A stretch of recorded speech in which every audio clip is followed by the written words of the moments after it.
All right, we are live. Now I just need to adjust this camera angle because it is not the best. All right, let's see. Actually, this might be okay.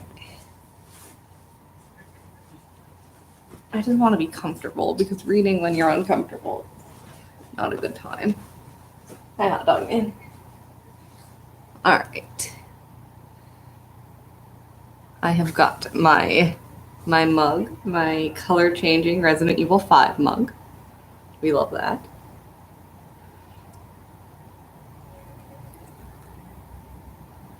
All right. I technically have like 3 minutes, so I am just going to further adjust the camera. Ugh. Okay.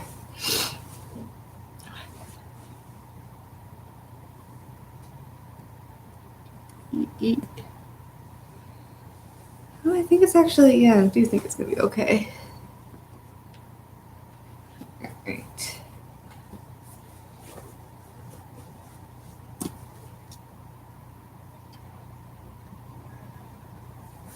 All right, I am assuming that the audio is working because the mic is working, or it's showing that it's working.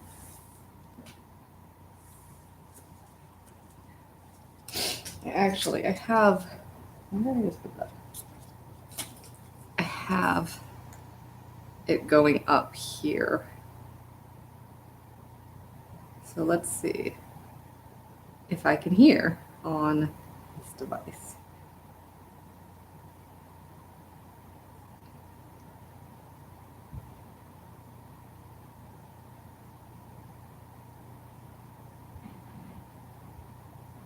All right.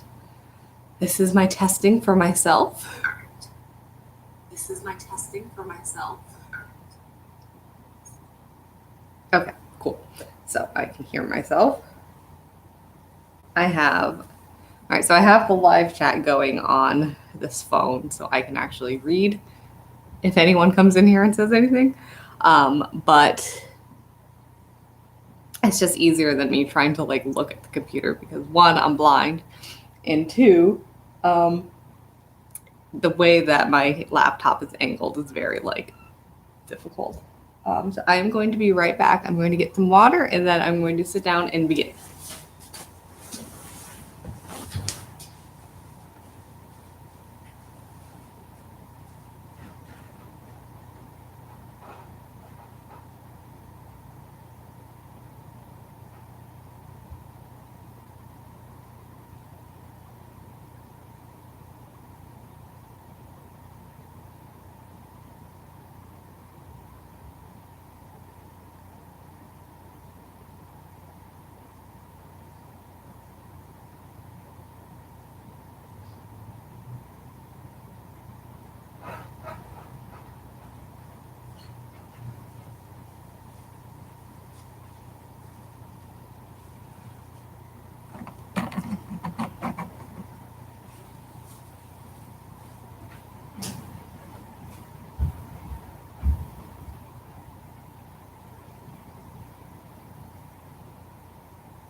All right, I am back. All right, it is 12 o'clock on the dot, so I'm going to go ahead and begin. So I decided to do this, one, because I'm lonely and have no friends, and things like this either make me feel better or feel worse.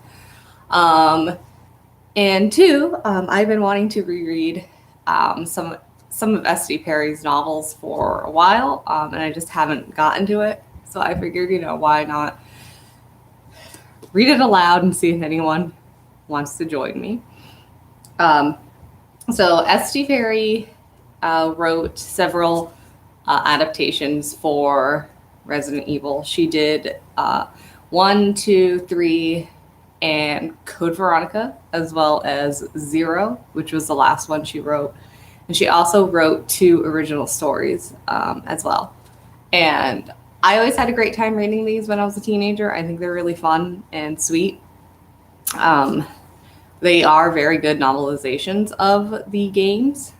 Um, Obviously, she sort of has her own universe going on in the books, either because, you know, one, she's writing these books without any input from Capcom, so she's kind of just having to figure things out on her own, like plot holes and stuff, and trying to connect the games to one another.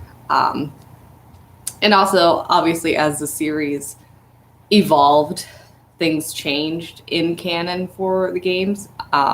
And a lot of what she wrote in these novels reflects like the earliest version of canon. So lots of stuff in the novels is not to be taken as canon for the game verse because they're two very different things. But she does a lot of really cool stuff with the universe. She creates great characters. She, comes up with backstories for canon characters, all that kind of great stuff.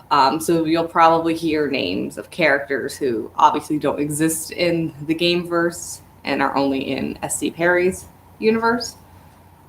So take everything with a grain of salt. I'm probably going to read for maybe 2 hours, 3 hours tops, or until I feel tired because reading can make me sleepy. I'm going to try to stay hydrated so I don't lose my voice during all of this. Without further ado, I will start Resident Evil City of the Dead, the chilling novelization of Resident Evil 2. And this book came out in 99, I want to say.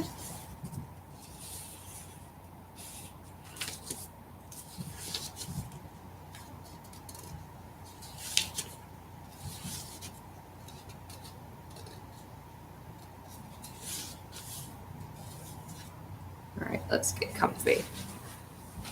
I'm gonna lay down casually. All right, adjust this. All right. Prologue. Raccoon Times, August 26, 1998. Mayor announces Keep City Safe plan. Raccoon City. On the front steps of City Hall, Mayor Harris announced in a press conference yesterday afternoon that City Council will be hiring at least 10 new police officers to join the Raccoon Police in response to the continued suspension of the Special Tactics and Rescue Squad stars, in effect since the brutal murders that plagued Raccoon earlier this summer. Joined by Police Chief Irons and all of Raccoon's Council's members, Harris assured the gathered citizens and reporters that Raccoon City will once again be a safe community in which to live and work, and that the investigation into 11 cannibal murders and 3 fatal wild animal attacks is far from closed. Just because no one else has been attacked in the last months doesn't mean that the elected officials of the city can relax, Harris stated. The good people of Raccoon deserve to have confidence in their police force and to be secured in the knowledge that their political representatives are doing everything possible to ensure each citizen's safety. As many of you know, the STARS suspension is likely to become permanent. The unit's gross mishandling of the murder investigation and its subsequent disappearance from Raccoon City suggests that they don't care about this community. But I want to assure you that we care, that myself, Chief Irons, and the men and women you see here today want nothing more than to make Raccoon a place in which our children can grow up without fear. Harris went to detail a 3-point plan designed to boost public confidence and keep Raccoon citizens from falling victim to violence. Besides hiring between 10 and 12 new police officers, the citywide curfew will remain in place through at least September, and Chief Irons will personally head the task force of several officers and detectives to continue searching for the killers who took the lives of 11 people between May and July of this past year. I'm going to go blow my nose because for some reason I just got very congested. So I'm going to go do that. I'm sorry.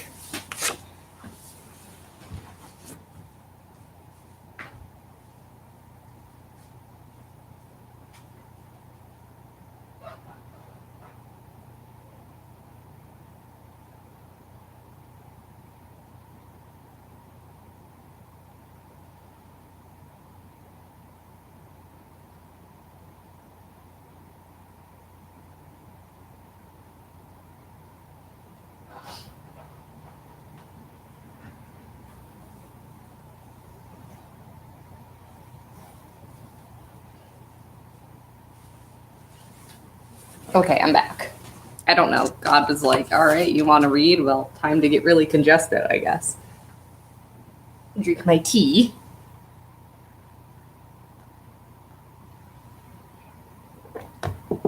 Actually, can I put that there? I feel like it's like in front of the microphone. It's probably not a good idea. All right. Also, this light is like destroying me. That better. All right, that is much better. All right, here we go. Cityside, September 4th, 1998. Renovation of Umbrella Complex planned. Raccoon City. The Umbrella Chemical Plant just south of downtown Raccoon is due for major construction efforts, slated to begin Monday. This will be the third such structural renovation in the last year for the thriving pharmaceutical company.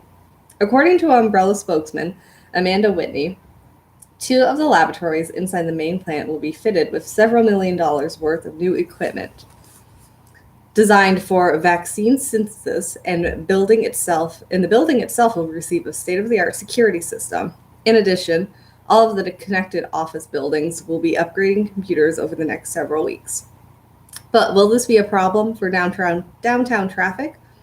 Said Whitney, with the Raccoon Police Building just finishing up yet another one of their renovations, we know local commuters are getting pretty tired of blocked streets.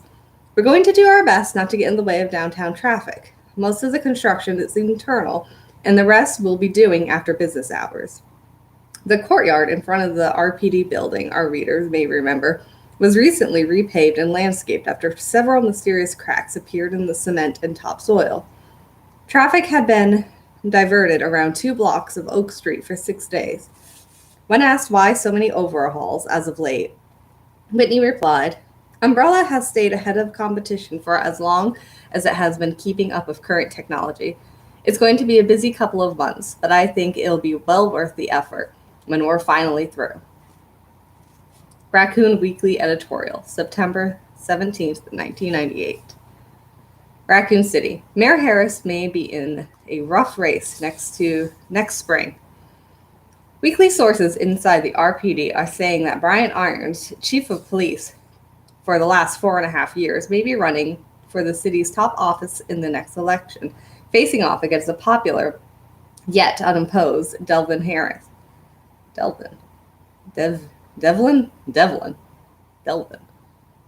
Devlin Harris, already in office for 3 consecutive terms. Although Irons would not confirm his possible entry into the political arena, the one-time Stars member also refused to deny the rumor. With his approval rating at an all-time high ever since the succession of summer salvage murders, as of yet unsolved, and the planned expansion of the RPD, Chief Irons may indeed be the man to knock Harris out of the city hall. The question is, will voters be able to forget Irons' alleged involvement in the 94 Cider District land scam? Or his rather expensive tastes in art and interior design, which have turned parts of the RPD building into something more like a museum than a working office. Assuming he means to throw his hat into the ring, this reporter, for one, will be looking forward to examining Irons' financial records. ... This lighting is like awful. I'm sorry. I'm gonna adjust that light again.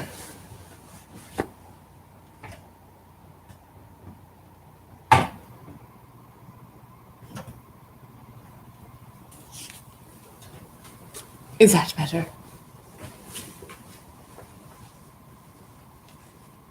No, it's gonna have to be.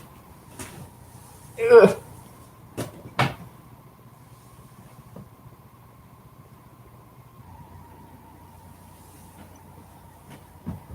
It's just such like a really like shitty day out that like the lighting outside is just like not working with me.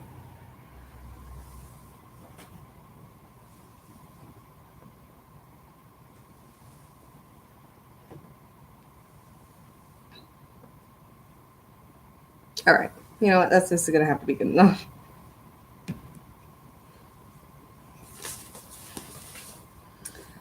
All right, Raccoon Times, September 22nd, 1998. Teenager attacked in City Park. At approximately 6:30 p.m. last night, 14-year-old Shanna Williamson was accosted by a mysterious stranger in downtown Birch Street Park on the way home from softball practice. The man came out from behind a row of hedges at the south end of the park and knocked Miss Williamson off of her bicycle before attempting to grab her. The teen managed to get away with only a few scratches, running to a nearby residence of Tom and Clara Atkins.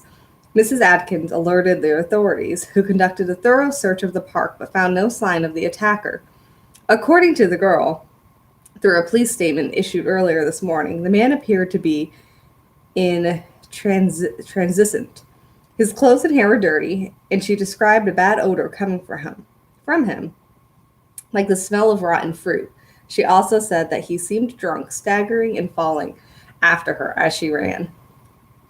With the plague of cannibalistic murders from May to July still unsolved, the RPD is taking Mrs. Williamson's encounter very seriously. The assailant bears a striking resemblance to the eyewitnesses of the gang members spotted in Victory Park last June. Mayor Harris has called a press conference for later today, and Police Chief Irons has stated already that with the first of the newly hired police officers expected next week, regular patrols will extend their routes to include the downtown park blocks.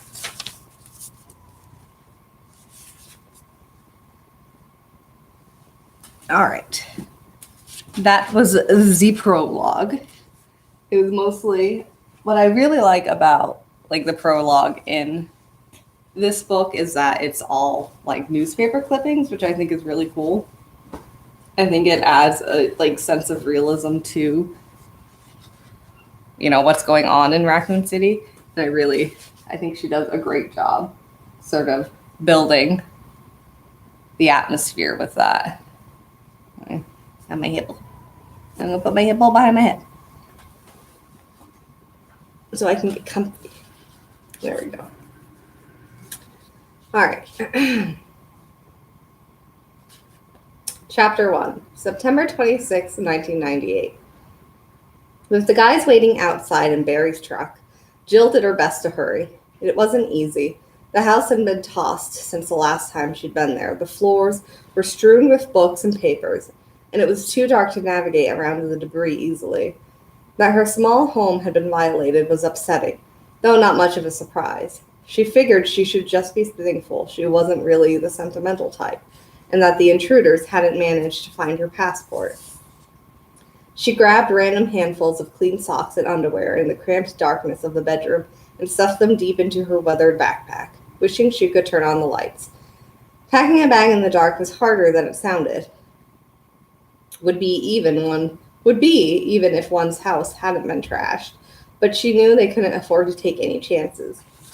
It was unlikely that Umbrella still had all of their houses staked out, but if there was anyone watching, a light in the window could draw fire. At least you're getting out, Jill thought. No more hiding. There was that much. They were headed for foreign soil to storm enemy headquarters and very likely get killed in the process, but at least she wouldn't have to hang out in Raccoon anymore. And from what she'd read in the papers lately, maybe that was for the best. 2 attacks in the last week. Chris and Barry were skeptical about the danger, even with knowing what the T-virus did to people. Barry thought it was some kind of PR stunt, that Umbrella would rescue Raccoon before anyone got hurt.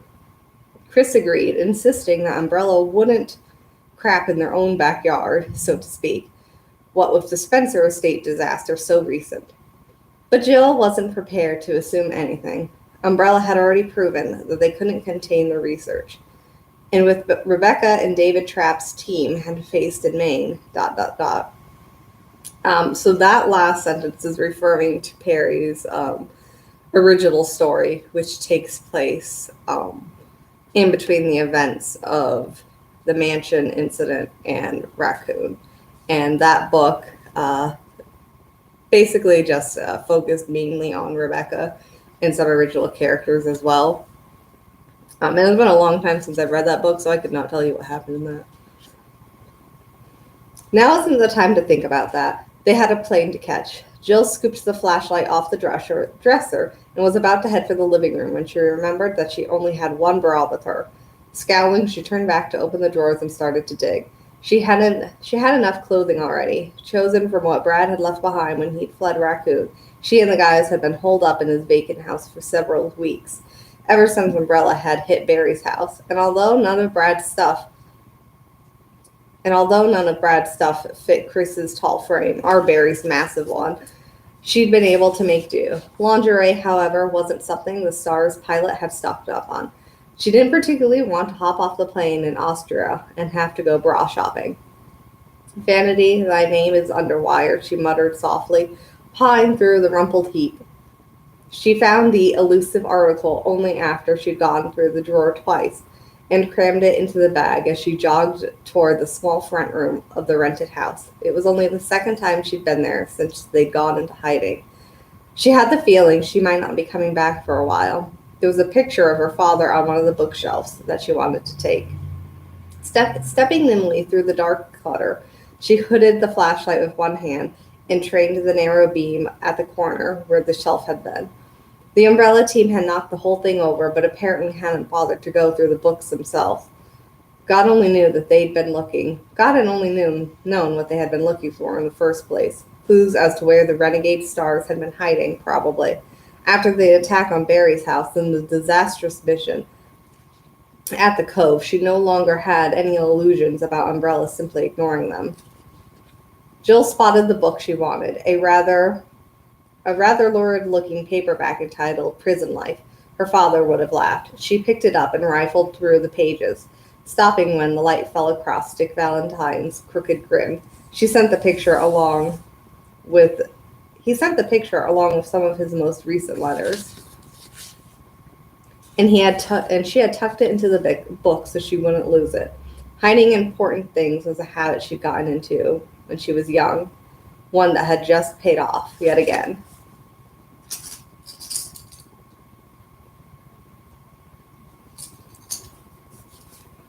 She let the book drop, the need to hurry suddenly forgotten as she gazed down at the photo. A faint smile played across her lips. He was probably the only man she knew who looked good in a bright orange jumpsuit of a maximum security pen. For just a moment she wondered what he'd think of her current predicament. In a roundabout way, he was responsible, at least for getting her involved with the Stars in the first place. After he'd been sent up, he had urged her to get out of the business, even saying that he'd been wrong to train her as a thief. So I take a legit job, she thought, actually working for society instead of against it, and people in Raccoon start dying. The Stars uncover a conspiracy to create bioweapons with a virus that turns living things into monsters. Obviously, she thought, nobody believes us. The Stars can't be bought by Umbrella. Wait, what? Obviously, no one believes us, she thought. The Stars that can't be bought by Umbrella are either discredited or eliminated. So we go underground, trying to dig up proof, and come up empty-handed as Umbrella continues to screw us around with their dangerous research, and more good people are now killed. Now we're off on what will probably be a suicide mission to Europe to see if we can infiltrate the headquarters of a multi-billion-dollar corporation and stop them from destroying the goddamn planet. What would you think, I wonder, assuming you'd ever believe such a fantastic tale? What would you think? You'd be proud of me, Dick, she whispered, scarcely aware that she had spoken aloud, and not at all sure if it was the truth. Her father wanted to see her in a lot. Her father had wanted to see her in a less perilous line of work, and compared to what she and the other ex-stars were currently up against, burglary was about as dangerous as accounting. After a long moment, she carefully placed the photo into a pocket of the backpack and looked around at the broken remnants of her small home, still thinking about her father and what he'd say about the strange path her life had taken. If things went well, maybe she'd be able to ask him in person. Rebecca Chambers and the other survivors of the main mission were still in hiding, quietly networking through the STARS organization for support and waiting to hear what she and Chris and Barry would tell them about Umbrella's headquarters. The official HQ was in Austria, although they were all suspected. Although they all suspected that the minds behind the T virus had their own secret complex. Which you won't find out, Jill thought, if you don't get your ass in gear. The guys are going to think you stopped to take a nap. Jill shouldered the bag and took a final look around the room before moving toward the back door through the kitchen. There was a lingering scent of rotten fruit in the dark air, coming from a small bowl of apples and pears on top of the refrigerator that had long since gone bad into a mush. Even though she knew better, the smell caused a chill to run up her spine. She hurried through the closed door, trying to block out the sudden vivid flashes of memory of at the Spencer estate. Rotting as though they walked, reaching out with the wet and withered fingers, faces melting. Jill? She barely contained a cry of surprise at the sound of Chris's soft voice just outside. The door opened. Chris's silhouette against the darkness. Yeah, right there, she said, stepping forward. Sorry it took me so long. Umbrella's been through here with a bulldozer. Even in the bare light, she could see half a grin on his boyish face. We were starting to think the zombies gotcha, he said, and although his tone was light, she could hear real concern beneath it. Jill knew that he was trying to ease the tension, but couldn't find it in herself to smile back. Too many people had died because of what Umbrella had unleashed in the woods outside of town. If the spill had happened closer to Umbrella, who knows? Not funny, she said softly. Chris's grin faded. I know. Are you ready? Jill nodded, although she didn't feel particularly ready for what lay ahead. Then again, if she hadn't felt ready for what they were leaving behind either. In a matter of weeks, her concept of reality had undergone a massive shift, turning nightmares into the commonplace. Evil corporations, mad scientists, killer viruses, the walking dead. Yeah, she said finally, I'm ready. Together they stepped outside, and Jill closed the door behind them.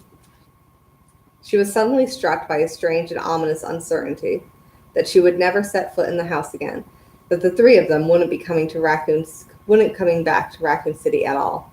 Not because anything happens to us. Something will happen, but not to us. Frowning, hand on the doorknob, she hesitated for a moment and tried to make sense of the bizarre thought. If they had survived the estate, if they were successful in their fight against Umbrella, why wouldn't they come back to their homes? She didn't know, but the feeling was uncomfortably strong. Something bad was going to happen. Something. Hey, are you okay? Jill looked up to Chris, saw the same concern on his youthful face that she hadn't noticed earlier. They'd gotten pretty close in the last few weeks, although she suspected that Chris might like to get a little bit closer. Ooh. Oh, and you don't? The sense of impending unpleasantness was already fading, other confusions and uncertainties stepping in to take its place. Jill shook herself mentally and nodded at Chris, letting the feelings go. The flight to New York wasn't going to wait for her to indulge in self-analysis or to worry about things that she couldn't control, imagined or otherwise. Still, that feeling. Let's get the hell out of here, she said, and meant it.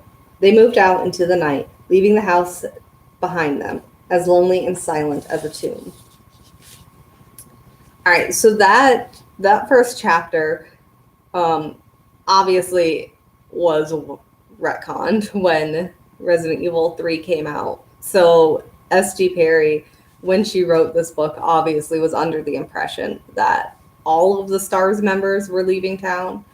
And I believe in the third novelization for the game, I think she just says that like something happens to them on their way to escaping Raccoon City, and they all get separated. And obviously, Jill stays in Raccoon, which like makes sense. I know a lot of people were kind of like critical about that and thought that it was like a huge plot hole, but I didn't ever find it to be a big issue.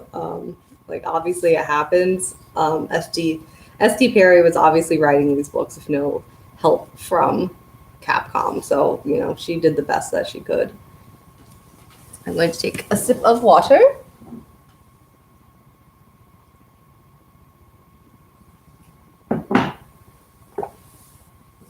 All right. Hi, Hazel.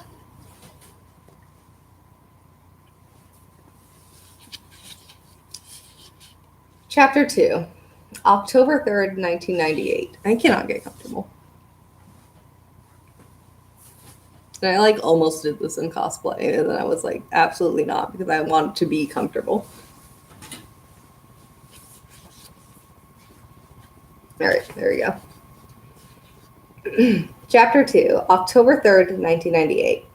The twilight had settled across the mountains, painting the jagged horizon in shades of purple dusk. The winding black tops snaked through the gathering darkness, surrounded by shadowed hills that towered into the cloudless sky, stretching toward the first faint glimmerings of starlight. Leon might have appreciated the majestic view a bit more if he wasn't so goddamn late. He'd made it to his shift on time, sure, but he'd been hoping to get settled into the new apartment first, take a shower, get something to eat. As it was, he might have time to hit a drive-thru on his way to the station. Changing into his uniform back at the last rest stop had saved him a couple of minutes, but basically he was screwed. Way to go, Officer Kennedy, Leon thought. First day on the job, and you'll be picking cheeseburger out of your teeth during roll call. Very professional. Leon's shift started at 9, and it was already just after 8. He'd let his boot ride a little heavier on the gas, even as his Jeep whipped past a sign that told him he was half an hour away from Raccoon City. At least the road was clear, except for a couple of semis. He hadn't seen anyone for the last few hours. A nice change, considering the traffic tie-up just outside of New York had cost him most of the afternoon. He actually tried to call the night before to leave a message with the desk sergeant that he might be running late, but there had been something very wrong with the connection. Nothing but a busy signal. What little furniture he had was already moved into a studio apartment in the working class, but basically decent Trask district of Raccoon City. There was a nice park not 2 blocks away, and it was only a 5-minute drive to the station. No more gridlock. No more overcrowded slums of random acts of brutality. Assuming he could survive the embarrassment of showing up to his first shift as a full-blown officer of the law without having unpacked his bags, he was looking forward to living in the peaceful community. In spite of himself, he felt a tiny thrill at the thought. What had happened in Raccoon was horrible, of course, sickening, but the perps had never been caught, and the investigation was really just getting started. And if Irons liked him as much as the heads of the academy had liked him, maybe Leon would get a chance to work on the case.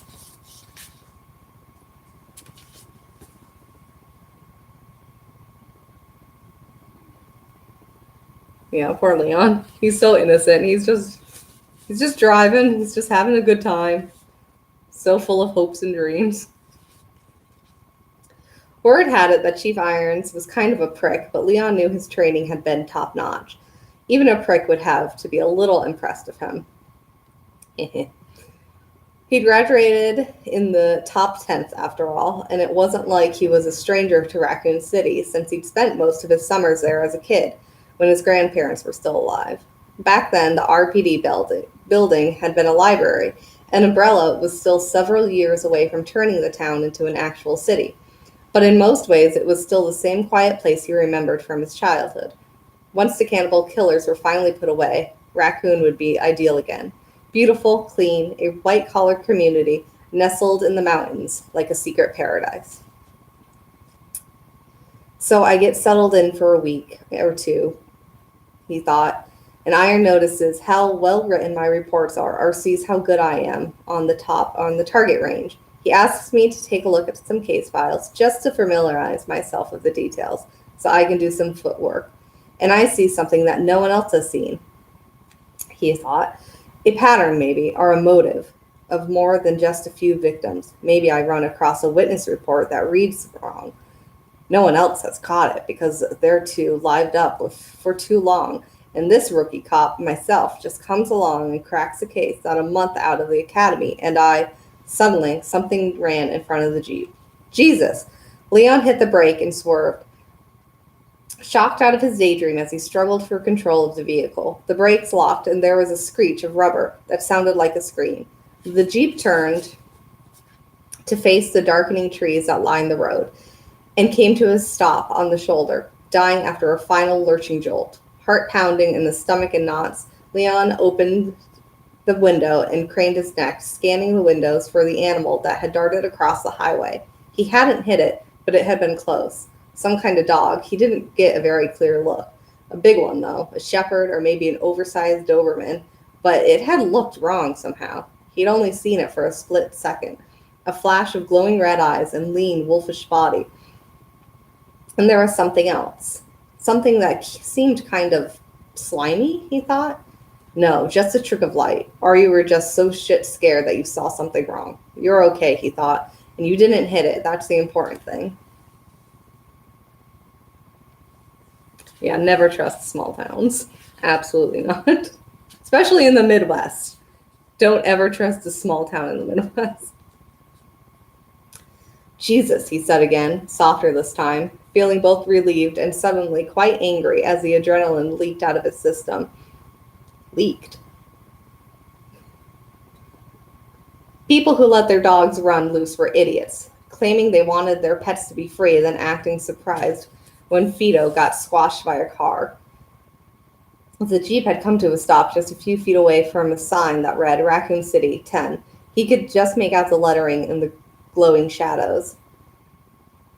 Leon glanced at his watch. He still had almost half an hour to get to the station. Plenty of time, but for some reason he simply sat for a moment, closing his eyes and breathing deeply. Cool, pine-scented air breezed across his face. The deserted stretch of road seemed almost unnaturally quiet, as if the landscape was holding its breath, waiting. Now that his heart had resumed to a normal pace, he was surprised to find that he still felt so unsettled, even anxious. The murders, he thought. Weren't a few of those people killed by an animal attack? Wild dogs or something? Maybe it wasn't someone's pet dog after all. It was a disturbing thought, and an even more disturbing thought was a sudden feeling that the dog was still close by, maybe watching him from the darkness in the trees. Well, welcome to Raccoon City, he thought. Watch out for things that may be watching you. Don't be an asshole, he mumbled to himself, and felt a little better at the sound of his no-nonsense adult tone of voice.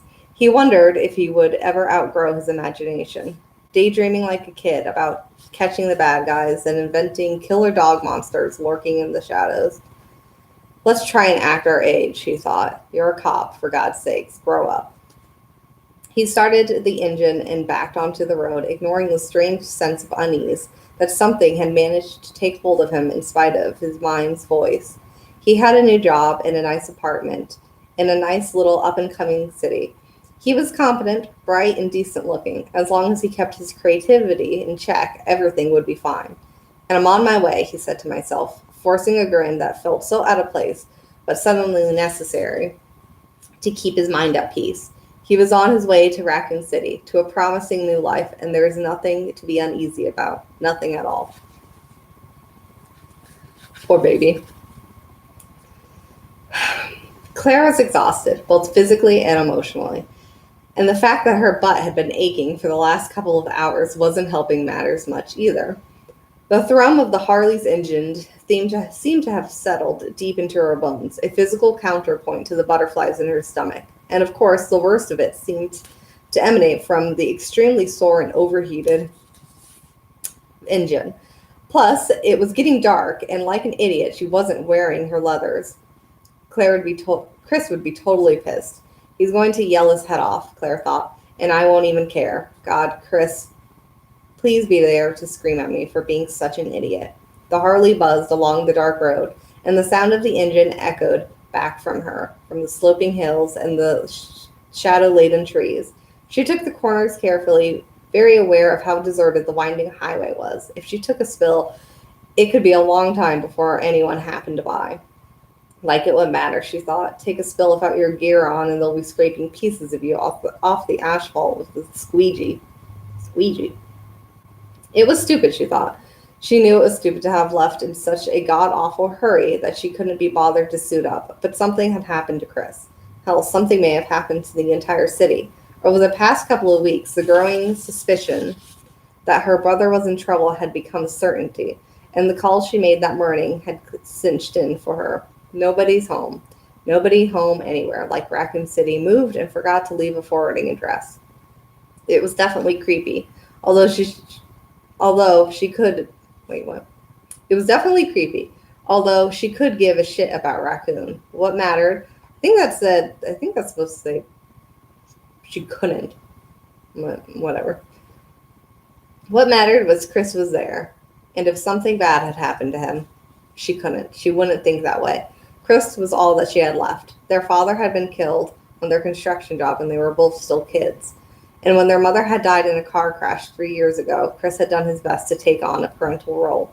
Even though he was only a few years older, he'd helped her pick a college, find a decent therapist. He'd even sent her a little money each month beyond what the insurance policies paid out, what he called walking around cash. And on top of that, he called her every couple of weeks like clockwork. Except he hadn't called in the last month and a half and hadn't returned any of her calls. She tried to convince herself that it was silly to worry. Maybe he'd finally met a girl or something had turned up on the star suspension thing, whatever that was all about. But after 3 unanswered letters and days of waiting for the phone to ring, she'd finally put in a call to the RPD that very afternoon, hoping against hope that someone there might know what was going on. She had just gotten the busy signal. Sitting in her dorm room, listening to the soulless, mechanical bleat, she started to worry for real. Even a small city like Raccoon had a voicemail answering system set up for field calls. The rational part of her mind told her not to panic, that a drowned line was nothing to get freaked about. But already her emotional self was getting freaked out. She'd gone through the address book of trembling hands, dialing a few numbers she had for friends of his, people and places he told her to call if there was ever an emergency. Barry Burton, Emma Dinster, some cops she'd never met named David Ford. She'd even tried Billy Robinson's number, although Chris had told her he disappeared a few months earlier. And with the exception of an overloaded answering machine at David Ford's house, she'd gotten nothing but busy signals. By the time she hung up, the worry had transformed into something close to panic. The trip to Raccoon City was only about 6.5 hours from her university. Claire's roommate had borrowed her riding gear to go out with her new biker boyfriend, but Claire had an extra helmet. And with that feeling that was not quite panic spinning through her frightened thoughts, she had simply grabbed the helmet and gone. Stupid, she thought. Impulsive. And if Chris is okay, we can laugh about how ridiculously paranoid I am till the cows come home. But until I find out what's going on, I won't know a moment's peace. The last of the city's daylight was draining from the strip of cloudless sky above her, although a waxing, nearly full moon and the soft tail's headlight were enough light for her to see, more than enough to see in the small sign ahead to her left, Raccoon City 10. Telling herself that Chris was fine, that if anything weird had happened in Raccoon, somebody would have checked it out by now. Claire then forced herself. Oh my god, I can't read. Claire then forced her concentration back to handling the heavy bike. It would be a full dark soon.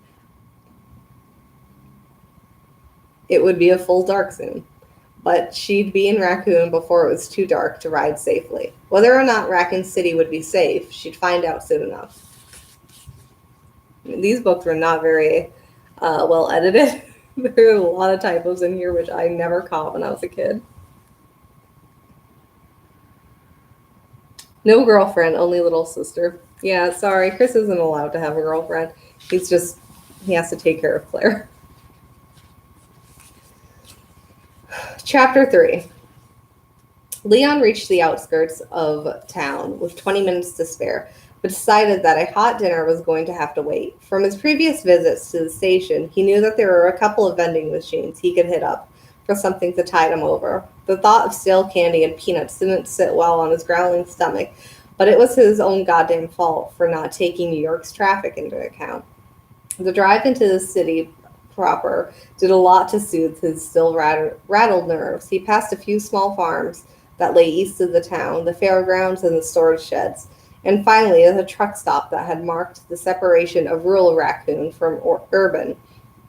Something about knowing he was going to be patrolling those back roads before long, keeping them safe, gave him a surprising sense of well-being and, if nothing else, a little pride. The early autumn air from the open window was pleasantly brisk, and the rising moon bathed everything he saw into a beautiful silvery glow. He wasn't going to be late after all. Within the hour, he'd officially become one of Raccoon City's finest. As Leon turned the Jeep down, heading for one of the main north-south streets that would take him to the RPD building, he got his first hint that something was actually very wrong. In the first few blocks, he was mildly surprised, but by the fifth, he found himself slipping toward a state of shock. It was just strange. It was impossible. Bybee was the first real city street, coming from the east, where buildings outnumbered empty lots. There were several espresso bars, and cheap diners, as well as a bargain movie theater that never seemed to run anything except horror comedies and sexy comedies, and was therefore the most popular hangout for the youth of Raccoon. There were even a few generically hip taverns that served microbrew and hot rum drinks for the winter college student crowd. At 9:15 on the Saturday afternoon, Bybee should have been teeming with life. What kind of street name is Bybee? I do not think there was a Bybee in Raccoon, by the way. But most of the single or two-story brick shops and restaurants that lined the street, Leon saw that almost all of them were dark, and in the few that still boasted some light, it didn't look like there was anyone inside. There were plenty of cars parked along the narrow street, and yet no person that he could see. Bybee, the hangout for cruising teens and college students, was simply totally deserted. Where the hell is everyone, he thought.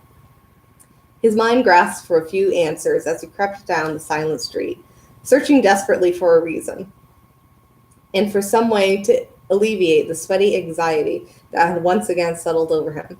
Maybe there was some kind of event going on, a church function, like a spaghetti feast. A church function? Oh, Leon. Or perhaps Raccoon had decided to take up Oktoberfest, and tonight was the big kickoff. Yeah, but everybody at the same time, he thought. It had to be one hell of a party. It was just then that Leon realized he had also not seen a single car on the road since he had the scare with the dog 10 miles out of town. Not one. And with that thoroughly unsettling realization came next, less dramatic, but slightly more immediate. I want to go to a spaghetti dinner in Raccoon City. Something smelled bad. In fact, something smelled like shit. Geez, dead skunk maybe? And apparently it threw up on itself before dying. He'd already slowed the Jeep to a crawl and had planned to take left on Powell, just a block ahead, but the horrible smell and total absence of life were giving him a serious case of creeps. Maybe he should stop and check things out, look around for some sign of, oh, hey, Leon grinned.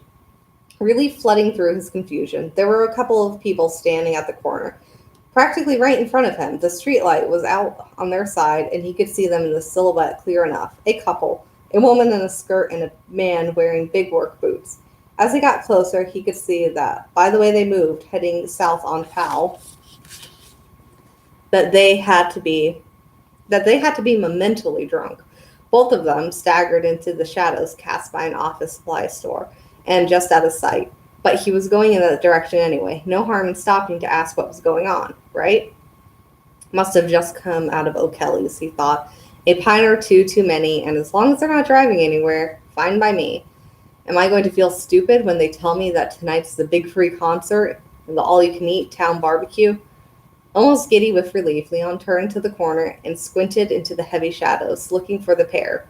He didn't see them suddenly, but there was an alley tucked between the supply store and a jewelry shop. Maybe his two drunk friends had ducked into the bathroom break for something even less legal. Shit, Leon slammed on the brake, and half a dozen dark shapes fluttered from the street, caught in the Jeep's headlights like giant whirling leaves. Startled, it took him a second to realize he was seeing birds. They didn't cry out, although he was close enough to hear the brushing of dry wings as they took into the air. Crows, enjoying a late-night feast of the roadkill. Oh my God. There was a human body in the middle of the road, 20 feet in front of his Jeep, face down. And it looked like a woman. Judging from the liquid red stains that covered most of the once white blouse, it was some beer-happy college student who decided to take a nap in the wrong place.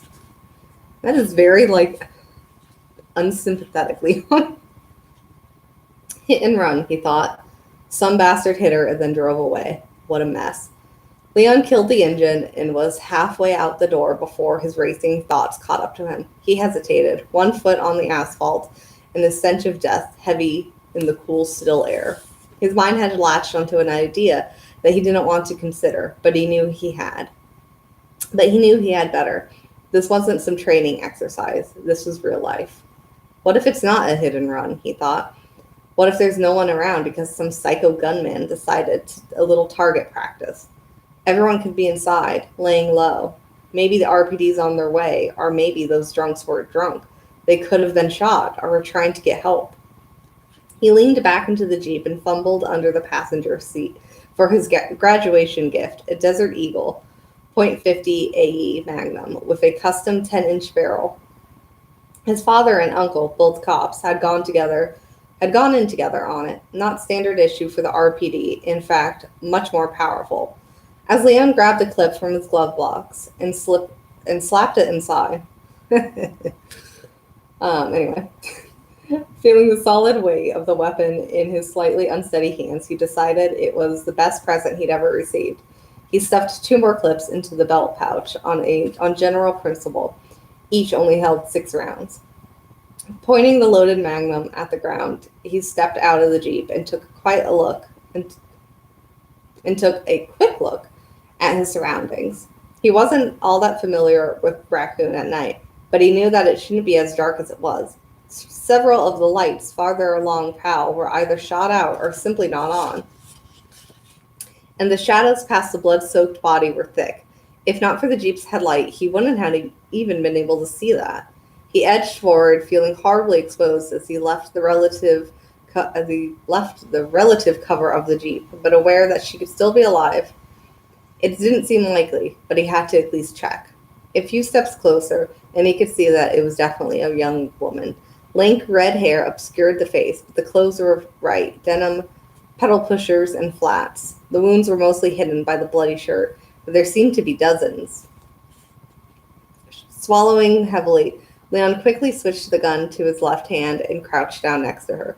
The cool, clammy skin yielded easily beneath her fingers as he touched her throat, pressing his first 2 fingers against her pulse. A few seconds passed, seconds that made him feel horribly young and afraid as he tried to remember the procedure for CPR and prayed at the same time that he might actually feel the pulse. 5 compressions, 2 short breaths. Keep the elbows locked. Come on, please don't be dead.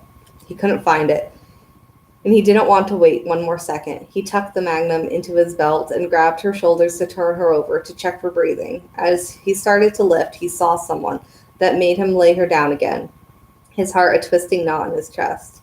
The victim's shirt had pulled out of her pants enough for him to see that her spine and part of her rib cage were exposed. The still fleshy knobs of vertebrae shining red, the narrow, curving rips of depressing into masses of shredded tissue. It was like she'd been knocked down and chewed on. Information that Leon had disregarded as unimportant suddenly registered And even as a few facts he had clicked into place, he felt the first inky trindles of real fear slither into his mind. The crows couldn't have done this, he thought. And who the hell has ever heard of crows flocking to eat the dead? And that shit smell, it's not coming from her. She died recently.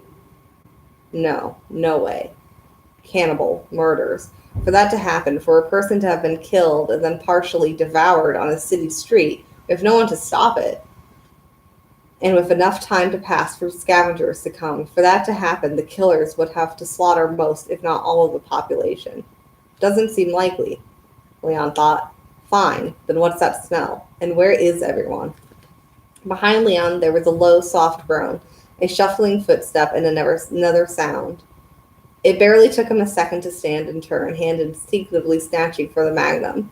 It was the couple, the drunks, staggering toward him, and they'd been joined by a third, a beefy-looking guy with blood all over his shirt and his hands, and dripping out of his mouth.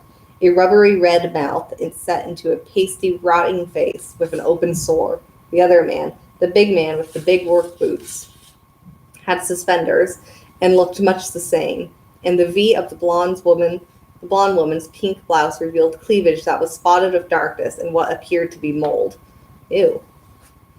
The trio stumbled toward them, past the jeep, raising pale hands as they admitted, moaning hungry wails. Some dark fluid gurgled out of the beefy man's nose and ran across his moving lips, and Leon was overwhelmed by the understanding that the terrible, shitty smell was decayed flesh, and it was coming from them. And there was another one, stepping out from the doorstep across the street, a young woman in a stained t-shirt, hair tied back and slack. Hair tied back from a slacked and mindless face. A groan from behind him. Leon shot a look over his shoulder and saw a youth with dark hair and rotting arms shamble out in front of the sidewalk darkness on an awning shadow. Leon raised the magnum and aimed at the closest, the man of suspenders, while his instincts screamed for him to run. He was terrified, but his trained logic continued to insist that there was an explanation for what he was seeing, that he was not looking at the walking dead. Control, he thought. Procedure. Come on, you're a cop. All right, that's far enough, he yelled. Don't move. His voice was strong, commanding, and authoritative. Who? And he was wearing his uniform. And God, why wouldn't they stop? Why wouldn't they listen?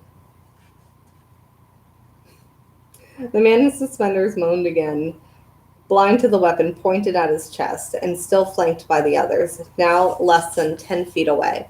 Don't move, Leon repeated, and the sound of his own panic made him take a step back, darting his gaze left and right, seeing that they were still more of the wailing, lurching people coming out from the shadows. Suddenly, something grabbed his ankle. Fuck, no, he shouted, and he whipped the gun around and saw that the corpse of the hit-and-run victim was scrabbling at his boot with the blood-crusted hand, working to drag her crippled body closer. Her gasping cry of frantic hunger rose to join those of the others as she tried to bite into his foot. Bloody smears of saliva drooling off of her abraded chin, dripping onto the leather. Leon fired into her upper back, the sharp, explosive crack of a massive weapon loosening her grip, and at such a close range, probably obliterating her heart. Spasming, she dropped back to the pavement. He turned and saw that the others were less than 5 feet away, and he fired once, twice more, the rounds splattering red flowers into the chests of the closest. The entry rooms spouted scarlet.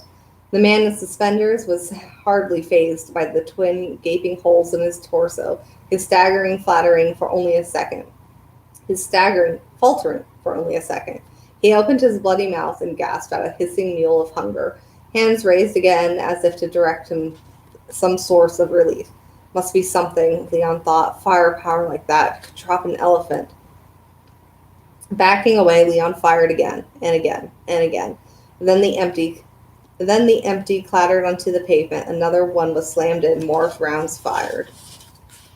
And still they kept coming, oblivious to the shots that ripped at the stinking flesh. It was a bad dream, he thought, a bad movie. This couldn't be real. And Leon knew that if he didn't start believing, he was going to die, eaten alive by those things. Go ahead, he thought to himself, say it.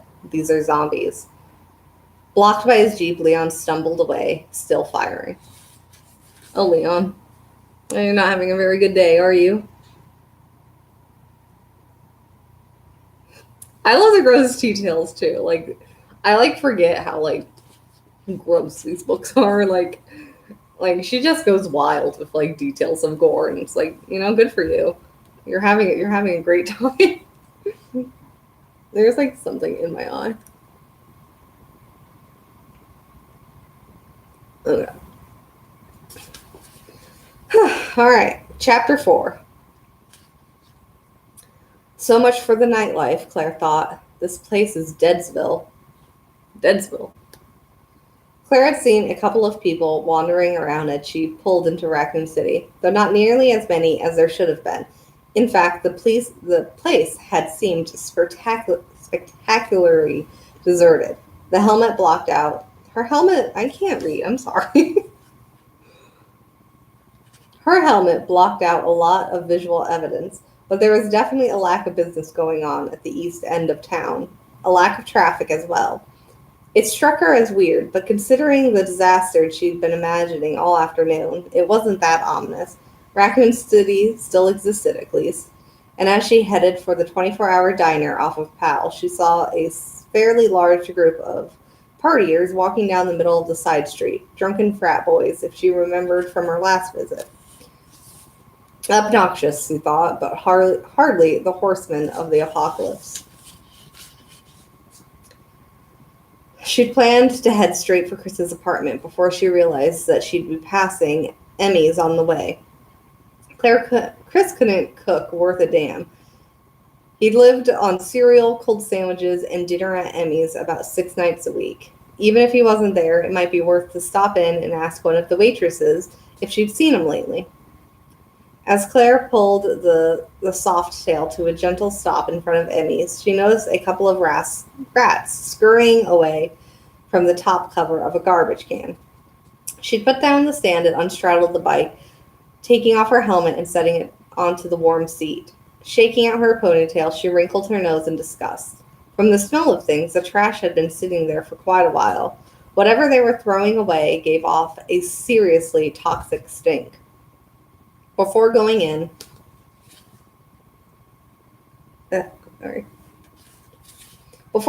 she chafed her bare legs and arms slightly, as much to warm them as to wipe off the top layer of road grime.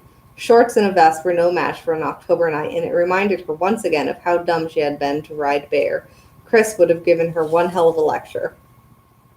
The building's glass front gave her a clear look at the well-lit, homey restaurant, from the bolted red stools at the lunch counter to the padded booths lining the walls, and there wasn't a soul in sight. Claire frowned, her initial disappointment giving way to confusion. Having visited Chris pretty regularly over the past few years, she had been to the diner at all hours of the day and night. They were both night owls, often deciding to go out for cheeseburgers at 3 in the morning, which meant Emmy's every time, and there was always someone at Emmy's, chatting with one of the pink polyester-clad waitresses or hunched over a cup of coffee with a newspaper, no matter what time it was. So where are they? Claire thought. It's not even 9 o'clock. The sign said open, and she wasn't going to find out just standing on the street. With a last glance at her bike, she opened the door and stepped inside. Taking a deep breath, she called out hopefully, "Hello? Is anyone here?" Her voice, however, was somehow, oh my god, I'm sorry, there's something in my eye. Oh god. Her voice seemed somehow flat in the muted silence of the empty restaurant. Except for the soft hum of the ceiling fans overhead, there wasn't a sound. There was the familiar smell of stale grease in the air, but something else too. A scent that was bitter and yet soft, like rotting flowers. The restaurant was L-shaped, booths stretching off far to her left and right. Walking slowly, Claire headed straight at the end, toward the lunch counter and the wait station, and past the kitchen. If Emmy's was open, the staff would probably be hanging out there, maybe as surprised as she was that there were no customers. Except that really wouldn't explain the mess, would it? She thought. It wasn't a mess exactly. The disorder was subtle enough that she hadn't even noticed it from outside. A few menus on the floor, an overturned water glass on the counter, and a couple of randomly strewn pieces of silverware were the only signs of something amiss. But they were enough. From the hidden space at the end of the counter, she had heard a gentle sound of movement, a sliding whisper of cloth followed by a muffled grunt. Somebody was there.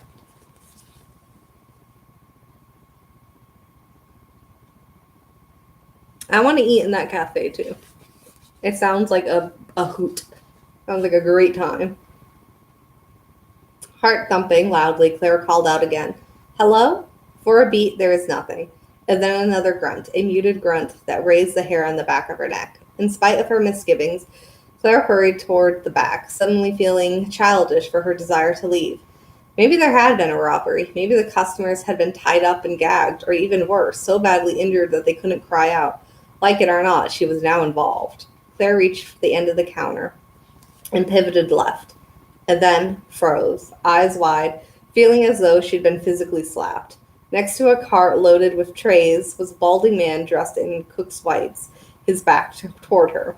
He was crouched over the body of a waitress, but there was something very wrong about her, so wrong that Claire's mind couldn't quite accept it at first.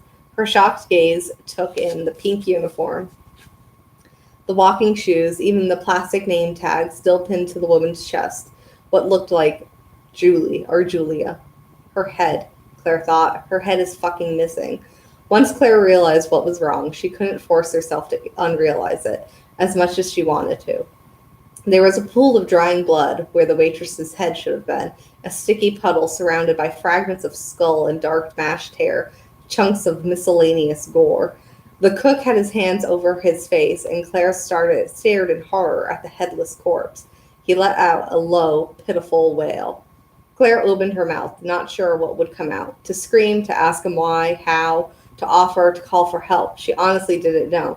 And as the man turned to look at her, hands dropping away, she was stunned to hear that nothing came out at all.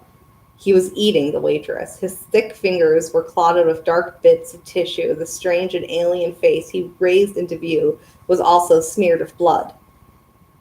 A child of the late night creature. Child of the late night creature features in campfire stories. So, her mind accepted as it split into. Oh my god, okay. Her mind accepted it in a split second it took for her to think it. She wasn't an idiot. He was a deathly pale and white, with sticky, sweet scent of decay she'd noticed earlier. Her eyes widened and gleaming white. Zombies, she thought. Zombies in Raccoon City. With the calm, logical realization came a sudden rush of absolute horror. Claire stumbled backwards, feverish panic turning her guts into liquid as the cook turned toward her, rising from his crouch. He was huge, easily a foot over her 5'3", and as broad as a barn. Broad as a barn? And dead, she thought to herself. He's dead and he's eating her, and I won't let him get any closer. The cook took a step forward, his stained hands clenching into fists. Claire backed up faster, almost slipping on a menu. A fork fell away from beneath one boot. Get out now, she thought. I'll just be on my way, she babbled. Really, don't bother to show me out. The cook staggered forward, his eyes blinded with a glowing dumb hunger. Another step back, and Claire reached behind her, felt air, felt nothing. And then the cool metal of the door handle.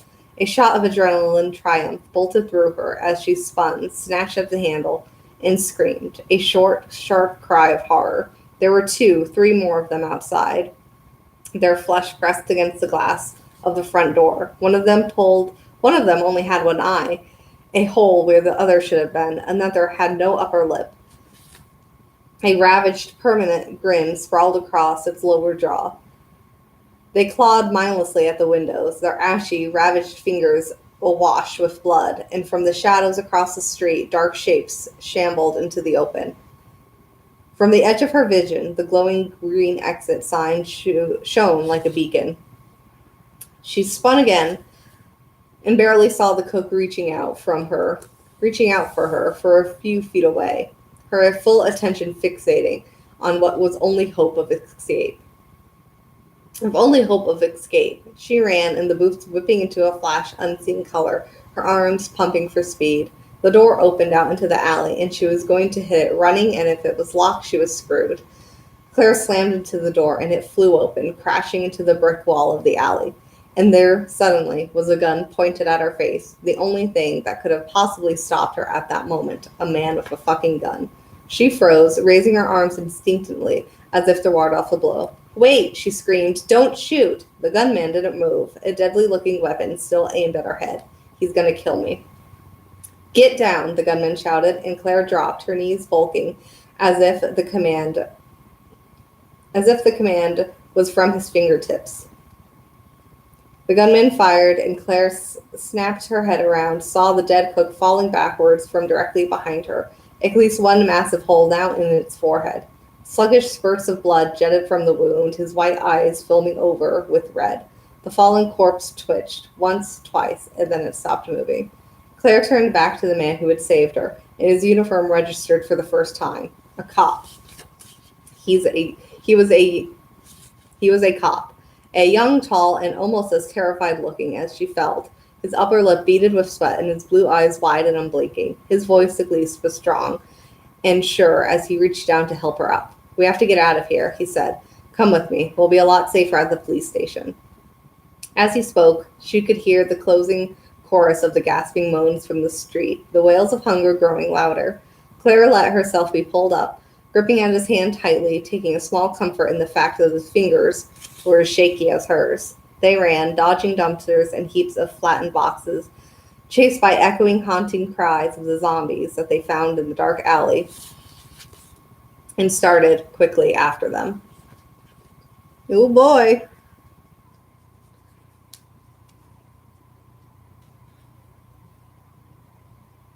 Hi.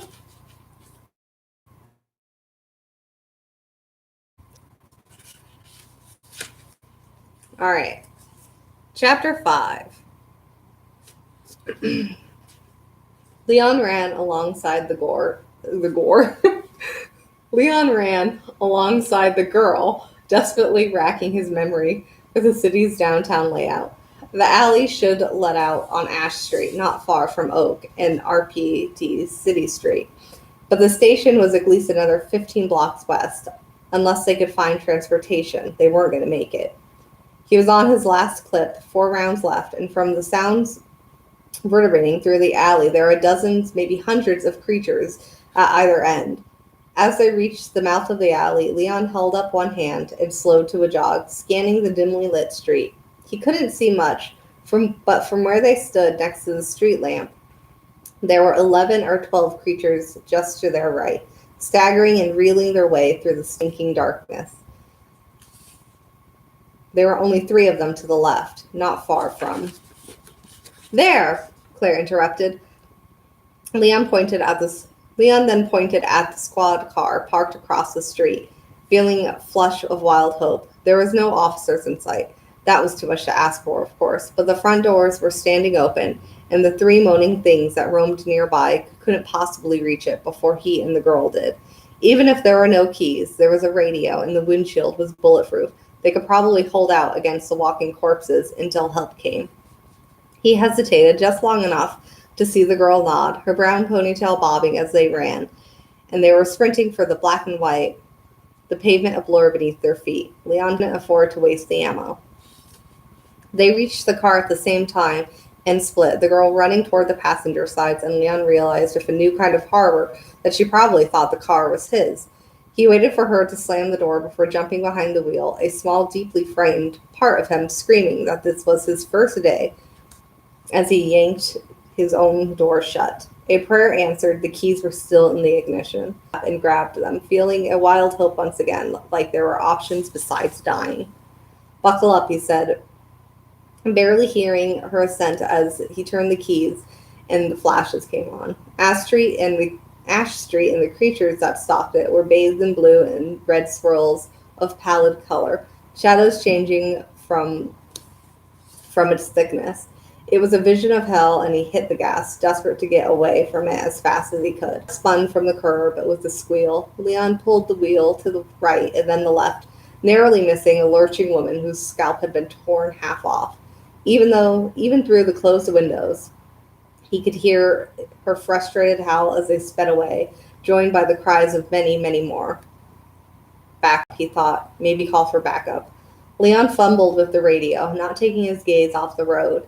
The creatures were scattered but persistent, dark and shambling monsters that staggered out into the street as if drawn to the sound of the speeding car. As if the black and white rocketed across Powell and continued, he had dodged several more of them. Yeah, I don't know why he the sirens. Like, that's like Zombie 101. Like, why are you making noise? The girl was talking, staring out of the desert landscape as Leon hit the comm button on the radio, his sense of helplessness rising. No static, no nothing. What the hell is going on? I arrive in Raccoon City and the whole place goes insane. Great, Leon said. The radio's out. Dropping the radio and focusing on the road. The entire city seemed like an alien world, the streets strangely shadowed. There was a dreamlike quality to it, but the smell kept him from believing that he was asleep. The stench of diseased flesh that had permeated even through the interior of the squad car, making it hard to concentrate on driving. At least there was no traffic and no people, no real people. You're a cop, right? Claire asked. The girl's linting but somehow sarcastic tone snapped him back into reality. He shot a look in her direction, noting that while she looked pale, she didn't seem to be quivering on the edge of a breakdown. There was even a trace of humor in her clear gray eyes, and Leon got a sudden impression that she wasn't the breakdown type. A very good thing, he thought, considering the circumstances. Yeah, it's my first day on the job. Great, huh? I'm Leon Kennedy. Claire, she said. Claire Redfield. I came to find my brother Chris. She trailed off, staring back at the passing street. Two of the creatures were staggering into the path of the car on either side, but Leon hit the gas and managed to drive between them. The steel mesh screen separating the black compartment was down, giving him a clear look from the rearview mirror. The two shuffling gals were now plodding mindlessly after them. They're hungry, he thought, just like in the movies. For a moment, neither spoke, the obvious question remaining unspoken. Whatever had happened to turn Raccoon City into a horror show didn't matter as much as how they were going to survive it. They'd be at the station in the next couple of minutes, assuming the road stayed clear. There was an underground parking lot. He would try that first, but if the gates were closed, they'd have to cover a short distance on foot. There was a small courtyard in front of the building, a park area. Hey, he said, open the glove box. It was locked. If it was locked, there would be a key to open it.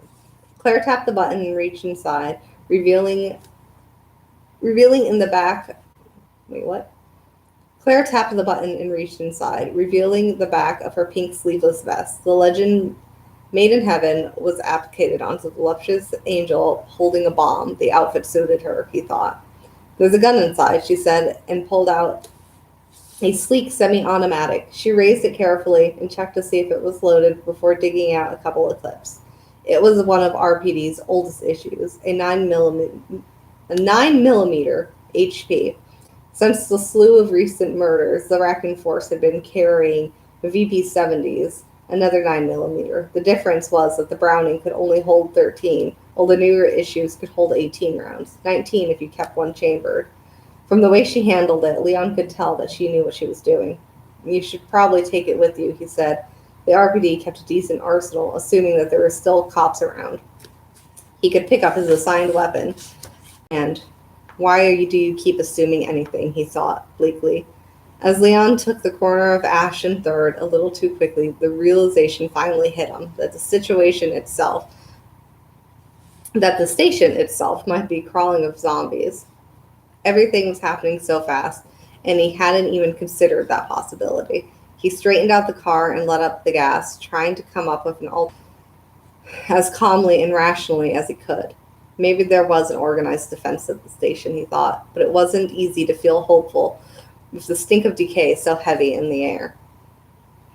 They could drive by the station, and if it looked unfriendly, they could just get the hell out of town. And it sounded good to him. He was going to explain this to Claire, see what she thought, but suddenly a horrible smell of slaughter washed over him, and something lunged out from the back seat. Claire screamed, and the monster that had been in the squad car all along grabbed at Leon's shoulder with his icy hands. A fly-blown breath, fly-blown breath gusting into his face. It snatched at his right arm, pulling him toward its drooling, slick teeth with inhuman strength. Leon shouted as the car veered wildly to the right, jumping up the curb and sliding toward a brick building. The creature was unbalanced, losing some of its grip. Leon jerked at the wheel, but it was too late to avoid the ball completely. Metal shrieked, and a brilliant flash of sparks illuminated the groping hands, flung its eager arms at Claire, and without thinking, Leon slammed on the gas and pulled a hard right. The car had fishtailed, the back end crunching against a parked pickup truck in another burst of fiery sparks. The drooling corpse fell back and into the padded seat, but immediately pulled itself forward again, gnashing its teeth and clawing for the girl. The squad car sped down third, Leon trying to control the wheel as he grabbed the weapon and half turned on holding the magnum all the meanwhile. He didn't think to take his foot off the gas, couldn't think of anything except that the zombie was about to sink its teeth into Claire's struggling shoulder. He brought back the heavy weapon down across its face. Blood gushed from the wound as the grips crushed into its noise, cartilage separating the bone with a wet crunch. Gurgling, the creature clutched back at its bleeding head, and Leon had just enough time to feel a second's worth of triumph until Claire screamed, "Look out, Leon!" And Leon looked up to see that they were about to crash. Leon hit the zombie with the gun, and Claire instinctively flinched from the splatter of blood, her horrified gaze finding that the street they were now on was about to end. "Look out," she said. She caught just a glimpse of the white knuckles on the car, his jaw clenched, and the car spinning, screeching, buildings and streetlights flashing by so fast that all she saw was a blur. There was an explosion of sound, of glass shattering and metal compressing as the cop car slammed into something solid, throwing Claire against her safety belt. The impact hurled the zombie forward at the same time, and Claire threw her arms up as the dead thing crashed through the windshield. And then, suddenly, everything was very still. There was only the ticking of hot metal and the sound of her own heartbeat thundering into her ears. She brought her arms down and saw that Leon had already recovered, was already staring at the bloody broken mess sprawled across the hood, its head hanging mercifully out of sight, and it wasn't moving. "Are you okay?" Claire turned and looked at Leon, suddenly having to fight off the semi-hysterical laughing fit that she wanted. Raccoon had just been taken over by the living dead, and she'd just been in a serious car wreck because of a corpse that had been trying to eat them. All things considered, okay was not the first thing to come to mind. At the sight of Leon's sincere and stricken expression, the urge passed. He looked on to the edge to fit himself, allowing her devastated nerves free rein. Still in one piece, she managed, and the young cop nodded, seeming relieved. Claire took a breath, feeling like it was the first she'd taken in hours, and looked around at where they'd ended up. Leon had managed a complete 180 at the very end of the street. I just lost her place. Leon had managed a complete 180 at the very end of the street where it teed off, the obviously total squad car facing back the way they'd come. There were no zombies in the immediate vicinity, but Claire had the feeling that it wouldn't be long. From what she'd seen so far, most, if not all, of Raccoon had been affected by whatever devastation that had happened. She held her handgun tightly, trying to get her tangled emotions under control. Leon started to say something, but then stopped, his eyes widening as he stared in the rearview mirror. Claire looked behind her, and for a second could only think that at some point since she'd left the university, she had been cursed. Cursed. Somebody wants me dead, and that's all there is to it, she thought. A semi was barreling down the street, still several blocks away, but close enough for them to see that it was out of control. The truck veered back and forth, smashing against a blue pickup parked onto one side of the street, and then plowing under a mailbox on the other. Claire realized with numb horror that it was a tanker, and from the way the hull was sliding dangerously at each frantic swerve, the driver had a full load. It was a split second that it took to digest that information, to pray that it wasn't gas or oil, that it was just a tank about half the distance between them. She could actually see the flames painted across the dark green cab, but it wasn't even real until Leon broke the stunned silence. The maniac is going to ram us, he breathed, and then, both stabbing at their seatbelt releases, Claire praying that she hadn't crashed and locked them somehow. The sound of the belts letting go were inaudible beneath. The sound of the belts letting go were inaudible beneath the growl of oncoming tanker and the echoing crunch of crawls being swiped left and right. It would be on them in a heartbeat. Run, Leon shouted, and then she was pushing out of what? Run, Leon shouted, and then he was pushing his way out of the squad car, cool air hitting both of their skins, as the scream of the truck's engine blocking out everything else. She took 3 giant running leaps, and then felt as much as heard the impact, the asphalt shaking beneath her feet, as the crash of rending metal thundered beneath her. Claire was being pushed, shoved roughly off of her feet by an incredible pressure. She managed to kick off against the ground as the tanker's explosion turned night to day in its one brilliant instant. An awkward shoulder roll grit into the beating, biting into her. I need to take a sip of water. I'm sorry. I'm just like struggling.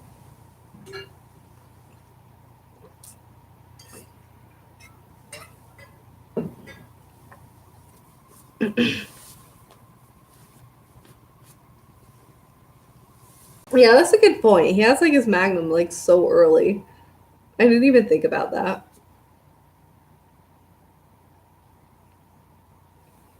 He just like immediately has it. Like, okay.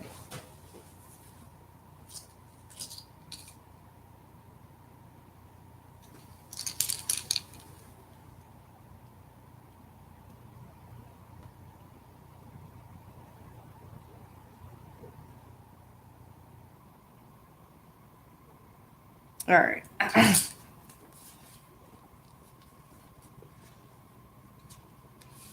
All right. Let's start this part over. There was a brief clattering rain of smoking debris, and Claire was on her feet, stumbling back into the street to search for the towering flames for some sign of Leon, and her heart sank. The tanker, the squad car, and what had once been the hardware store were all enveloped into an inferno of chemicals. She shouted, "Head to the station, Claire. I'll meet you there." Claire hesitated for a second, staring down at the handgun she had held tightly in one shaky hand. She wasn't were different. It was simply just a waste of time. She turned, trying to get her bearings by the smoke. She turned, trying to get her bearings by the smoking, flickering light of the wreck. The station was close, just a couple of blocks away. I'm so sorry. I've like exhausted my ability to read. Of hunger as they came, 2, 3, 4, 5 of them. She saw tattered skin and rotting limbs, blackness where their eyes should be, and still they came, moving slowly toward her, as if homing in on the living flesh. Beyond the fiery wreck, she heard gunfire. 2 shots from perhaps a block away, then nothing. Nothing but the crackle of consuming flame and the soft, helpless cries of the shuffling dead. Leon's already on the move. Claire took a deep breath, spotted an opening within the lethal crowd closing in on her, and ran. Ooh, now we're getting to Ada. I'm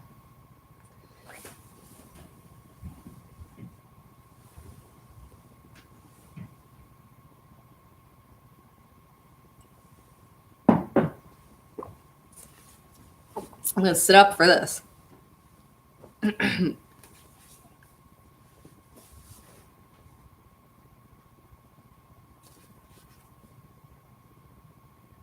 All right.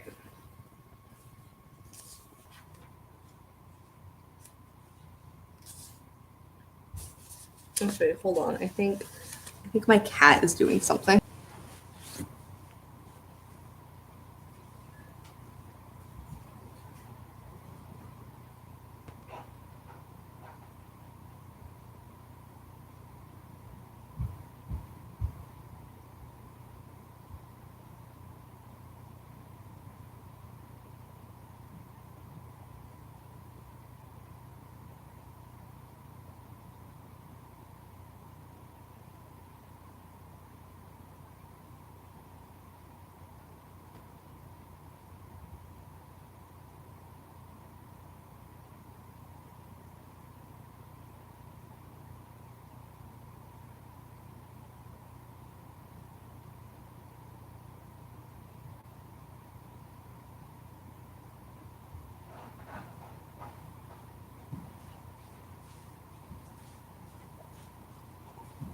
All right. I am back.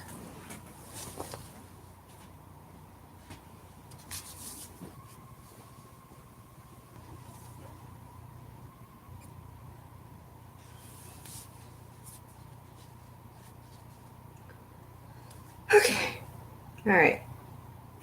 Chapter 6. Ada felt the shimmering disc of metal against her hands and fit it into the slot on the statue, patting it into the opening until it was flush with the marble. As soon as it was in place, she heard the shift of hidden levers and stepped back to see what would happen.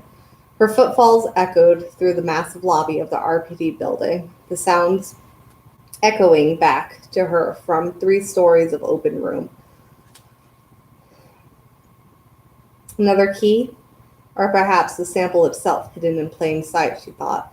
Wouldn't that be a happy surprise? If only wishes were to come true. The water-bearing nymph made the stone slide forward at a slight angle, the pitcher of her shoulder dropping a slender piece of metal atop the lip of the defunct fountain, the spade key. She sighed and picked it up. She already had the keys. In fact, it would have been a walk. Easy money. Instead, I get a 3-day vacation, sans comfort, she thought. I get a night of the living dead standoff. I get put into the play of put the bullet in the brain and let's find the reporter at the same time. The samples could be anywhere, she thought, depending on who survived. Assuming I make it out alive, here with the goods. I'm asking for a big goddamn bonus, she thought. No one should have to work in these conditions. Ada slipped the key into her hip pack and then gazed at the impressive hall, mentally checking off the rooms she had been through and the ones she had searched more thoroughly. Ben didn't seem to be anywhere on the east side of the building, upstairs or down. She'd spent what felt like hours staring into dead faces, searching the reeking piles of corpses for his square jaw. The reporter was very much a rabbit, a hider in the face of danger. Speaking of danger, Ada shook herself and got moving, heading back toward the door that led to the lower east wing. The lobby was safe from the virus carriers, but they didn't seem to understand the concept of doorknobs.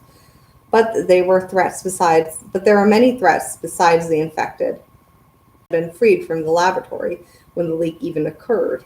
Less frightening, but just as bothersome were the live cops that might still be trooping around, looking for someone to save. She had heard gunfire, some distant, some not, every hour or 3 since she had gotten to the ground. There were still at least a few uninfected left in the expansive old building. Trying to convince a panicky He-Man with a gun that she was alive and through the door and then leaned against it in the long hall, safe to decide on her next move. Although she hadn't checked out the basement yet, there were still several carriers wandering around the detective room. The halls of the doors were still all closed. If someone or something wanted to get at her, she'd be able to score. She thought she had been prepared. The maps had been studied, and the reporter's files had been memorized. Her cover story set. A young woman looking for her boyfriend, an umbrella scientist. That part was almost true. In fact, it had been her brief relationship with John 10 months before that had landed her the job. More of a one night More of a one night stand, actually, and not a very good one at that. But John had thought otherwise, and his connection to Umbrella, though it would have at Raccoon City's nicest hotel, her luck had changed. While eating dinner in the vinyl encased and mostly empty lounge of the Arclay Inn, she'd heard the first screams outside. The first, but by no means the last. I love that. I love that Ada was like staying at like a luxury hotel. There would be no guards posted around the lab, no endless covert trial runs. The prep work she'd done on the T-virus had assured her that the airborne were short-lived and dissipated quickly. The only chance of catching it at this point would be through contact with a carrier, so that wasn't a problem. And once she and the couple dead factor, it initially took... Oh my god, okay. Even with the undead factor, it initially looked like things were actually going in her favor. 3 days before, with the knowledge of how the Umbrella lab connected into the sewer system, and Ben standing right in front of her, the job had looked pretty wrapped. And of course, that's when things had suddenly gone so wrong. Trying to impress the mayor and his whiny daughter, even as the dead piled up. She had watched Ben close enough to the station, losing himself in the commotion of the first wave of attacks. Ada had decided to fly solo herself when three-fourths she wasn't willing to die to keep up her cover as a frightened tourist looking for her boyfriend. And so came the wait. Almost 50 hours of waiting for things to settle, tucked in the clock tower on the third floor, slipping downstairs to find food or to use a bathroom in the lengthening stretches of time becoming gunplay. In between gunplay. Between the echoing clatter of shots and screams. Terrific, she thought. And now you're out and about, and what are you to do? Stand around and reflect to get on with it. The sooner you finish, the sooner you can collect your wages and retire to some nice island somewhere. Still, for a moment, Ada didn't move, tapping the muzzle of her gun absently against one long, stalking leg. There were 3 bodies sprawled in the hallway. She couldn't stop staring at one of them. Her legs crudely widened, one arm cocked above her blood-soaked head. There were 2 other cops. No one she recognized, but the woman had been one of the people she talked to when she'd first made it into the station. Her name had been Stacy or something, a nervous but strong-willed girl just out of her teens. Why was she thinking about it, though? Stacy was dead, Ada thought. A hole right in her left temple, and Ada hadn't capped her. It wasn't like she had felt anything personally about her. She'd just come in a job, and it wasn't her fault that Raccoon had gone Nova. Snap out of it, she said softly, but with an edge of irritation style. Feeling bad about things she couldn't control wasn't in her style. It wasn't how she had gotten to the top of her trade. There was a mechanism away from where she stood in the press conference room. Trent's notes on the architect's latest additions to the station had been sketchy, but she knew it had to do with the ornate, sculpted gas lamps and an oil painting. Whoever had commissioned all the work had one serious secret life going on. There were actual hidden passages upstairs, behind the wall of what had once been a storage room. She hadn't gone through them yet, although the quick glance had told her the room itself had been remodeled as an office. Judging from the oversized macho decor, it was walked. There was no question that he was on Umbrella's payroll, but there was also something about him that just seemed dysfunctional. Ada stared down at the hall, her dress flats clicking loudly on the scuffed blue tiles. She was already dreading yet another time-consuming puzzle. And passing it up. The files indicated that there were between 8 or 12 one-ounce vials on the stuff, information from a 2-week-old video feed, and Birkin's lab was far from impenetrable. With the undergrad lab connected to the station through the main sewer levels, she had to entertain the possibility that the samples had been moved. Besides, Ben could be tucked away in one of the research libraries or in the STARS office on the west side. Maybe even the dark room. Dead or not, he had to be found. and it would also give her a chance to collect a few 9mm clips from the fallen RPD. She followed the passage as it led her past a small waiting area, complete with vending machines that had already been pried open and ransacked. As with the rest of the station, the corridor was cold and badly in need of an air freshener.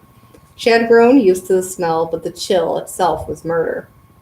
For the 100th time since abandoning her table at the Arklay Inn, a mission gear, really. However, the outfit was somewhat less than practical.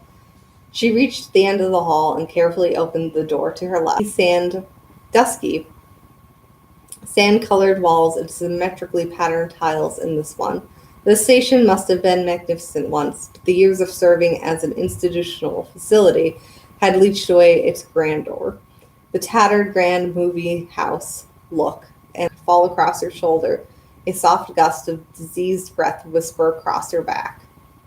Ada frowned again. After this job, she was going to take a very, very long vacation. Either that, or it was time to find a new career. Her concentration, her ability to focus, wasn't what it used to be. And in her business, a slip of the wrong time could nearly mean death. Big bonus, she thought to herself.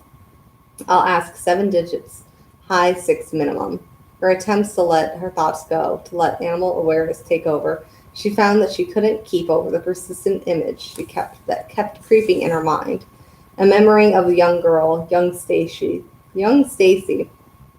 anxiously pushing her hair behind her ears as she talked about her baby brother. After what felt like a long time, Ada shook the troublesome vision and continued down the hall, promising herself that there would be no more lapses of concentration, and wondering why she couldn't make herself believe it. So, in essence, these books, like in '98, I think is when the first one came out. So she started writing these books pre-Wesker being with, like, sort of no knowledge of exactly who Ada was working for. So she invented this character, Trent, who basically is like Wesker.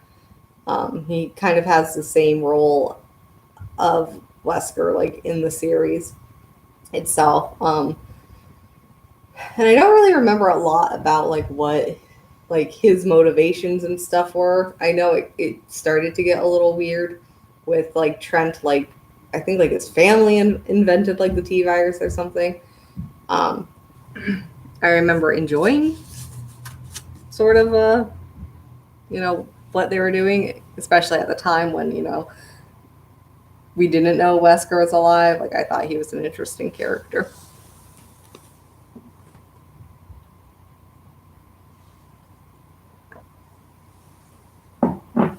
I keep wanting to put my mug on the table, but it's like blocking the microphone, so I won't do that.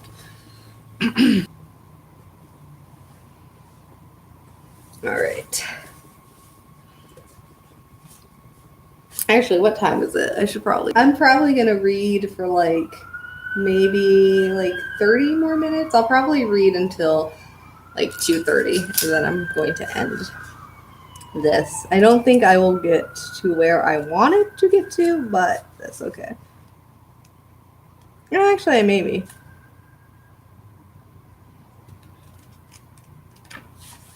All right.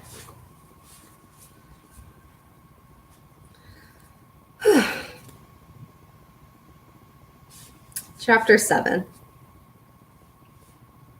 Leon's booth scuffed shards of broken glass across the floor of the Kendo gun shop as he snapped drawers open, ash-stained sweat trickling down his face.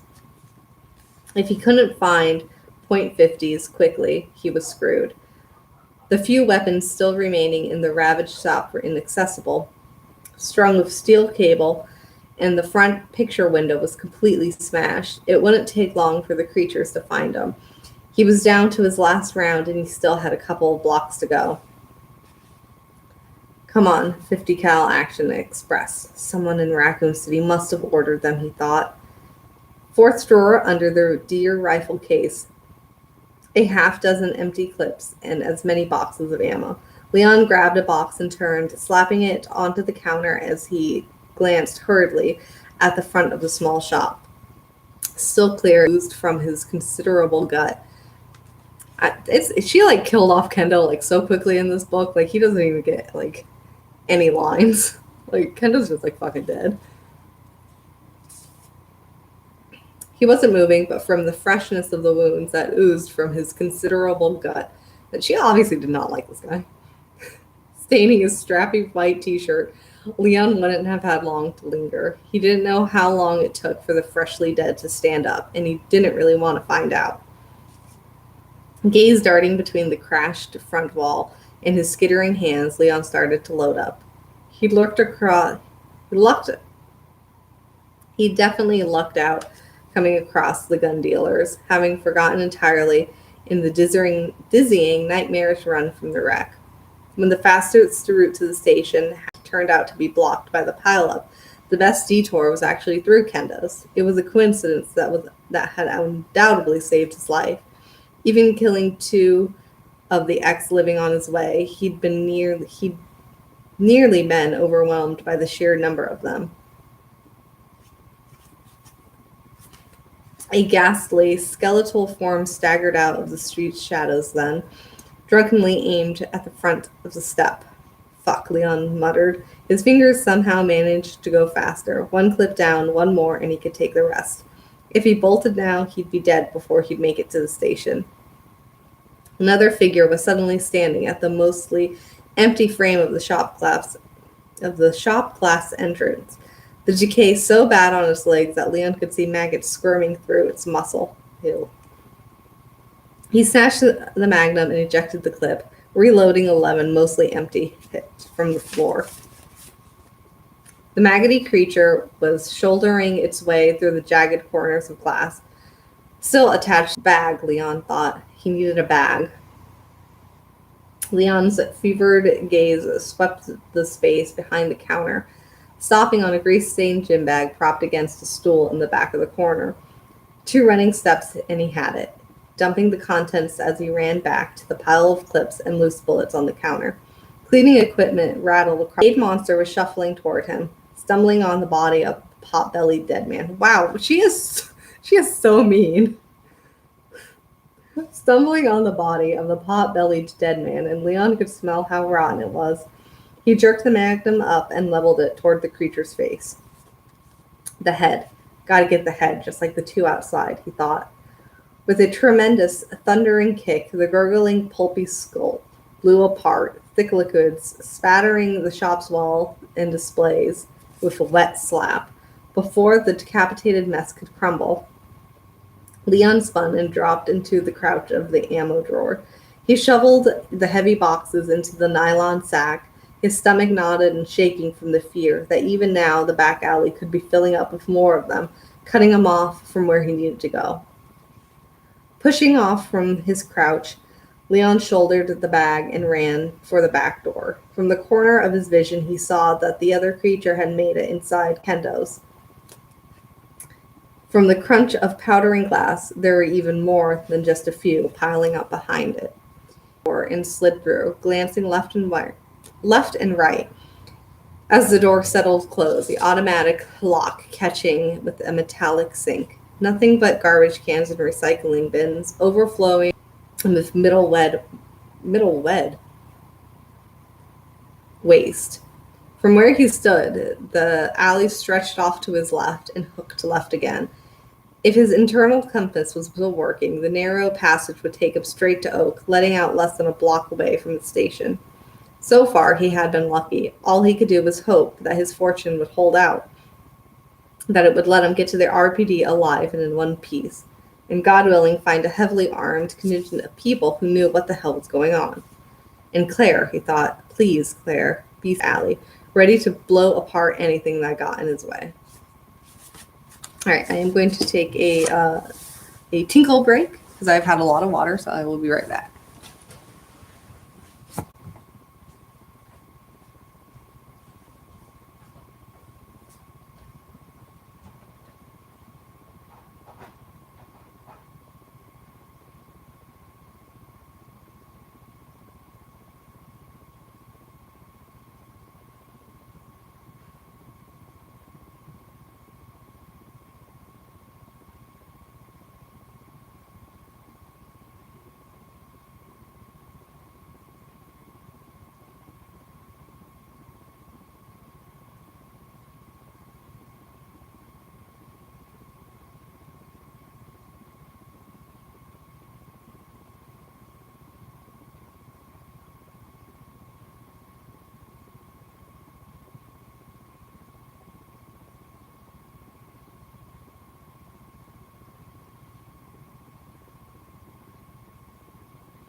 All right, I am back.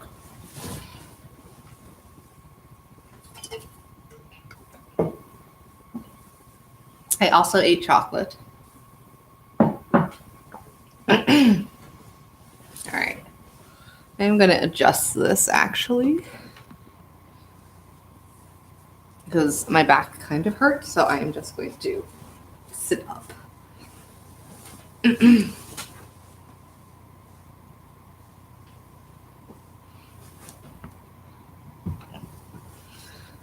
Okay.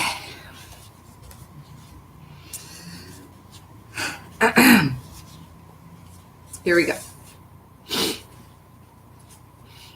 Claire almost made it without having to shoot. The zombies that trickled out into the streets of Raccoon were relentless, but they were slow, and the adrenaline pumping through her system made it easy enough to dodge them. She figured that they were drawn out by the sound of the wreck, then just followed their noses, or what was left of them. Of the 10 or so that had made it close enough for her to get a good look, at least half of them were in advanced stage of decay, flesh falling from their bone. She was so busy watching the street and trying to sort through all that had happened. She almost ran right past the police station. She had been to the RPD building twice before to visit Chris, but had never entered from the back, or, in the cold, in the stinking decay, pursued by cannibals. A crashed cop car and a handful of zombified officers had clued her in, sending her through a small parking lot and some kind of equipment shed that opened to a tiny paved courtyard. A courtyard where she and Chris had eaten lunch before, sitting on the steps that led up to the station's second floor helipad. That's so cute. That's so cute that they ate lunch together. I love, one of my favorite things about these novels are little details like that, because I just think it's just so precious. Weaving past the two stumbling, uniformed corpses that wandered aimlessly across the L-shaped yard, that was easy. But it was such a relief to be somewhere she'd recognize, to know she was about to be safe, that she didn't see the woman until it was almost too late. A wailing dead woman with one limply hanging arm in very gore-streaked, shredded tank top, who reached out from the windows at the base of the stairs and brushed at Claire's arm with cold and scabby fingers. Claire let out a yelp of surprise, stumbling back at the creature's outstretched hand, and nearly fell into the arms of another one, a tall, broad-shouldered, rotting man who had emerged from beneath the metal stairs, graceless, yet silent. She dodged sideways and pointed the 9mm at the man, backed up a step, and felt her calf hit the unyielding railing of the back steps of the roof. The woman was 5 feet to her right, the torn, bloody shirt exposing one gouged-out breast, the hand of her working arm, grasping towards Claire. The man was just one step from reaching distance, and she couldn't back up any further. Claire pulled the trigger, and there was a mammoth boom, the gun jerking almost out of her hand. The right half of the tall man's slack and withered face disappeared in a burst of dark liquid, streams gushing from his shattered skull. She whipped the gun around, tightening her grip as she aimed for the woman's moaning face. Another blast of deafening sound, and the rising moan was cut off. The woman went over backwards, crashing into the pavement like a corpse, Claire thought. But she already was. They won't be walking away from this one. It was as if everything finally caught up to her all at once. The reality of her situation had driven her home when she pulled the trigger. For a moment, Claire couldn't move. She stared down at the two crumpled sacks of ruined flesh and the two people she just shot. And it felt like she was an inch or two from losing it. She'd grown up around guns, been to shooting ranges dozens upon dozens of times. But with a .22 target pistol, firing pieces of paper, and those targets didn't bleed or spew brain matter like the two human beings she just shot. No, a cool voice inside her interrupted. Not human, not anymore. Don't kid yourself, and don't waste time on remorse. Leon could be inside now, looking for you. And if the stars got called in, Chris could be there too. Zombie cops that Claire had passed when she first hit the courtyard were on their way. Boots shuffling and dragging across the flagstones. It was time to go.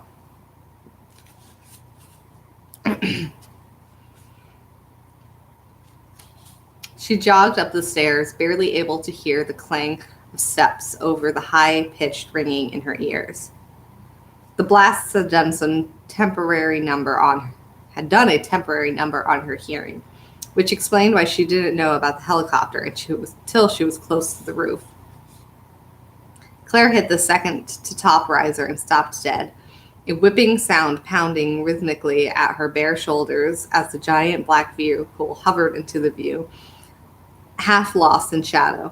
It was near the ancient water tower that bordered the helipad at the southwest corner, though she couldn't tell if it had just taken off or if it was actually coming to land.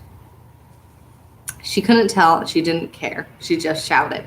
"Hey!" she shouted, raising her left hand into the air. "Hey, please, over here!"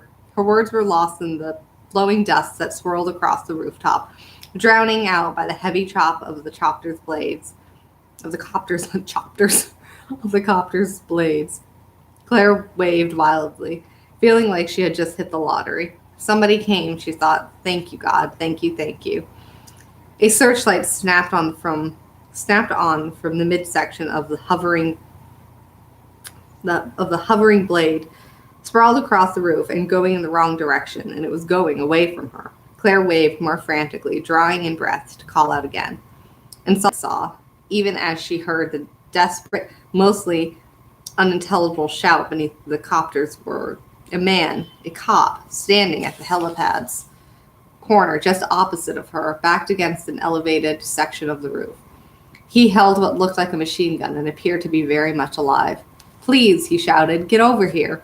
The officer shouted at the helicopter, his voice tinged in panic. Claire saw why and felt her relief evaporate. There were two zombies lurching through the darkness of the pad, heading for the well-lit target that was shouting at the cop. She raised her gun and then lowered it helplessly, afraid of hitting the covered man. The spotlight didn't waver, illuminating the horror with brilliant clarity. The cop didn't seem to realize how close the zombies were until they were grabbing for him, their stingy arms expanding into the beam of fixed white light. "Please," he yelled, "stay back. Don't come any closer." There was pure terror in his voice. Claire heard him perfectly. She heard it all. Just like she heard the howling scream of the two decaying figures obscured in her view, reaching him at the same time.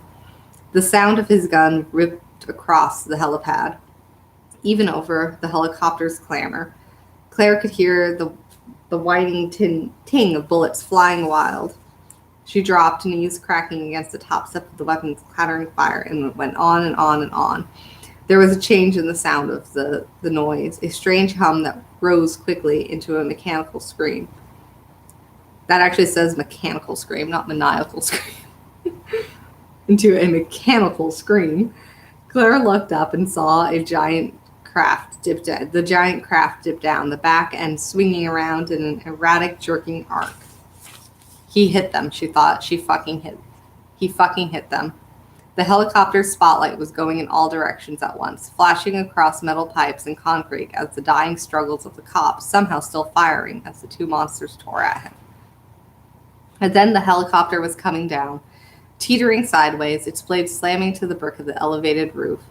Before Claire could blink, the noise of the craft hit, plowing across the helipad in a curtain of screeching sparks and flying glass. The explosion happened just as a mammoth of machines slid down against the southwest corner, directly on top of the falling cop and his killers. Claire stood up on the legs she could barely feel anymore, staring into disbelief at the leaping fire that dominated almost half of the pad. It had all happened too fast for her to feel like it had happened at all, and the smoking, burning evidence in front of her only made the sense of unreality greater. The sticky, sweet odor of burning meat wafted over her in a wave of heated air, and in sudden silence she could hear the soft groans of the zombies die down in the courtyard. She shot a look down the stairs and saw that both of the dead cops were at the foot, blindly and uselessly falling against the bottom step. Claire turned her frightened glance toward the door that led to the RPD building, maybe 30 feet from the curling, popping flames that were slowly eating the bodies of the helicopter. Except for the stairs, it was only onto the roof, and if zombies couldn't climb, the station isn't safe. She stared thoughtfully at the burning wreck, weighing her options. The gun held a lot of ammo, and she still had 2 full clips. She could head back into the street, look for the car with keys in it, and go for help. Except what about Leon? And the cop car, and the cop that was still alive? What if there were more people inside, planning an escape? She thought she'd held up pretty well on her own so far, but she also knew that she'd feel safer if somebody else were in charge. A squad would be okay, though she'd settle for something battle-scarred veteran cop with a shitload of guns. Or Chris. Chris, really. Claire didn't know if she'd find him at the station, but she firmly believed that he was still alive. If anyone was equipped to handle himself in a crisis like this, it was, in fact, her brother. Whether or not she found anybody, she shouldn't take off without telling Leon. If she didn't, blowing town instead, and if she didn't. Whether or not she found anybody, she shouldn't take off without telling Leon. If she didn't, blowing town instead, and he got her killed looking for her. That sentence makes no sense. If she didn't, blowing town instead. I don't even know what word is missing from that sentence, but whatever. Decision made, Claire walked for the entrance, carefully skirting the blaze and scanning the flickering shadows for movement. When she reached the door, she closed her eyes for a second, one sweaty hand on the latch. "I can do this," she said quietly, and although she didn't sound as confident as she would have liked, at least her words and her voice didn't tremble or break. She opened her eyes, then the door, and when nothing jumped out in front of her, she slipped inside.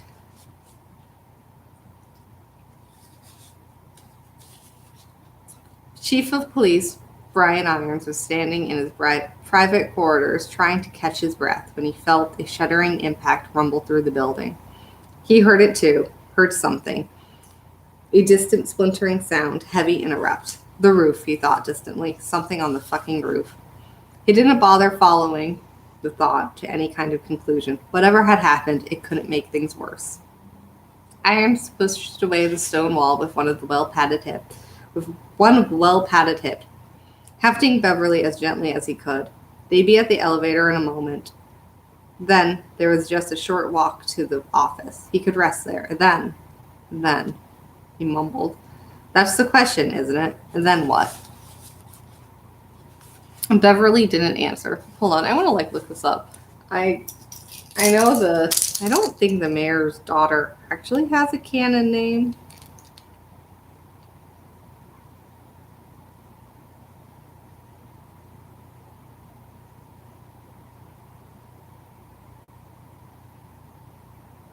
Oh, she does. Her name is Catherine Warren.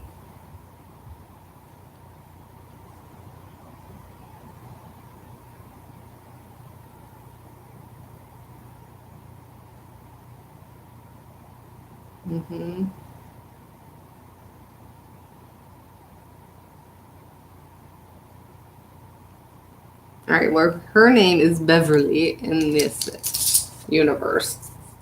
Obviously, this was before 3 came out, and we had the mayor's official name, because his name's like Harrison here. Let me see, what is his name? Michael. Yeah, so the mayor's name in here is something Harris. And obviously that is not his name in the game. But, Beverly's fine. We're not going to judge. Beverly is a fine name. All right. Beverly didn't answer. Her perfect features remained still and silent, her eyes closed. But she seemed to nestle closer to him, her long, slender body curling against his chest. It was his imagination, surely. Beverly Harris, the mayor's daughter, youthful, stunning Beverly, who had so often haunted his guilty dreams of her blonde beauty. Ill. Irons hugged her closer and continued toward the elevator, trying not to let his exhaustion show, just in case she woke up. By the time he reached the lift, his back and arms were aching.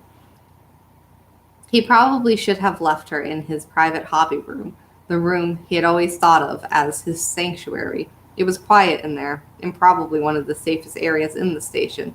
But when he decided to go to the office to collect his journals and a few personal items, he found that he simply couldn't stand to leave her behind. She looked so vulnerable, so innocent. He'd promised the mayor that he would watch out for her. And what if she was attacked in his absence? What if he came back to the office and she was just gone? Gone like everything else.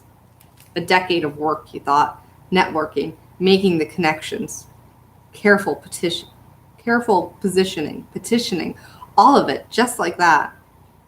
Irons lowered her to the cold floor and opened the elevator gate, trying desperately not to think about all that he'd lost. Beverly was the most important thing now. I'm going to keep you safe, he mumbled, and did one corner of that perfect I'm going to keep you safe, he mumbled, and did one corner of that perfect mouth. What? I can't read this sentence, it's too creepy.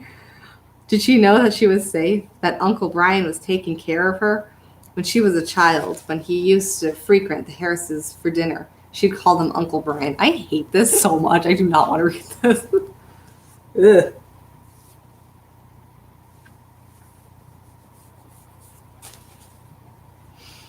She knows. Of course she knows. He half dragged her into the lift and leaned her against the corner, gazing tenderly at her angelic face. He was suddenly overwhelmed by a rush of almost paternal love for her, and wasn't surprised to feel the tears well up in his eyes, tears of pride and affection. For days now he'd been subject to such emotional outbursts, rage, terror, even joy. He'd never been a particularly emotional man, but he had grown to accept the powerful feelings, even to enjoy them after a fashion. At least they weren't confusing. He also had moments when he would be overcome with a strange creeping haze, a formless anxiety that left him feeling deeply unsettled and as bewildered as a lost child. No more of those, he thought. No more. There's nothing else that can go wrong. Beverly is with me, he thought, and once I collect things, we can hide away in the sanctuary and get some rest. She'll need time to recover, and I can sort things through. Yes, that's it. Things need to be sorted through, that's all. He blinked away the already forgotten tears as the metal cage started to rise. His private rooms were safe, but the office was another story. He wanted to be prepared. The elevator came to a stop, and Irons propped open the gate with one leg before lifting the girl, grunting with the exertion. He carried her as he would have carried a sleeping child, her cool, smooth body limp in his arms. I hate this.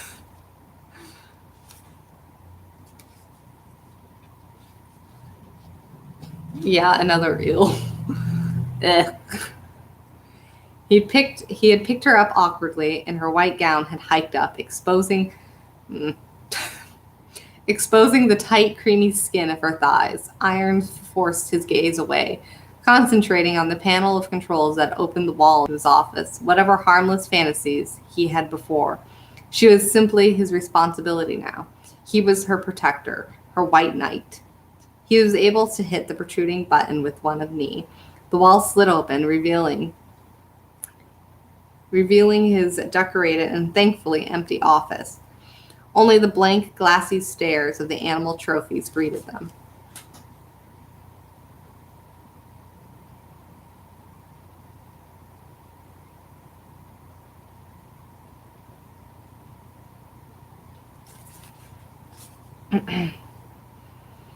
It was the massive walnut dex he had imported from Italy was right in front of him, and his stamina was going fast.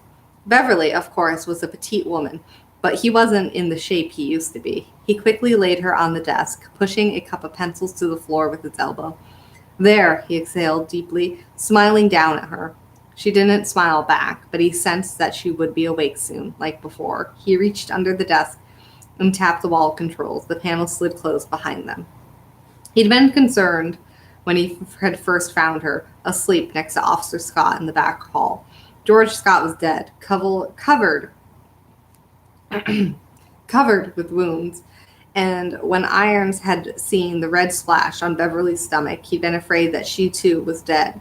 But when he'd taken her to the sanctuary, to his very special, safe place, she'd whispered to him that she didn't feel well, that she'd been hurt, that she didn't want to become one of them, and that she wanted to. Irons frowned, snapped out of his uncertain memory by something he'd felt when he'd laid her on his hobby table and straightened her blood-stained gown, something he couldn't quite recall.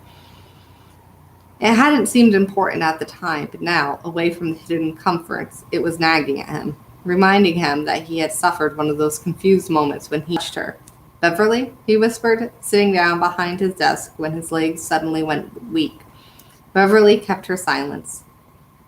Lines after the first attacks, Umbrella and Birkin and The Walking Dead, the slaughter of the garage, and when the coppery scent of blood had filled the air, and the realization that had hit him again and again, and that his city was no more. After that, the confusion, the strange hysterical joy that had come when he understood that there would be no consequences for his actions. Irons remembered the game he played on the second night, after some of Birkin's pets remaining cops.